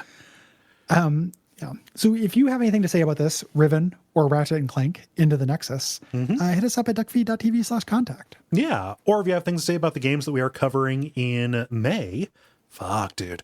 In May, which are Hitman 3, which I'm very looking forward to. Roller Coaster Tycoon. Gary, I have decided that we're going to play Roller Coaster Tycoon Classic. That is the 2017 remake with some quality of life improvements that combines Roller Coaster Tycoon 1 and 2, let's say. Nice. Anything that, quality of life I will take at this point because I am, also kind of behind. Yeah. So that's on Steam. It's, modernized and stuff like that. And it combines Roller Coaster Tycoon 1 and 2, which is neat. Yeah. And then the premium episode for that month is Metal Gear Rising: Revengeance. If you have things to say about any of those, deadline is May the 15th, duckfeed.tv/contact. If you have thoughts about multiple games, please separate them out into multiple responses. That makes things easy for us. Yes. I know we've been talking forever. Long episodes. Thank you everybody for listening. If you want to support us, go to patreon.com/duckfeedtv. And you can leave us ring reviews on Apple or Podcast or wherever podcast reviews are found. Yeah. I haven't seen Pocket in like 4 hours and he's crying for me. So I think it is time to go. Poor boy. Watch out. Watch out for being apart from your buddy.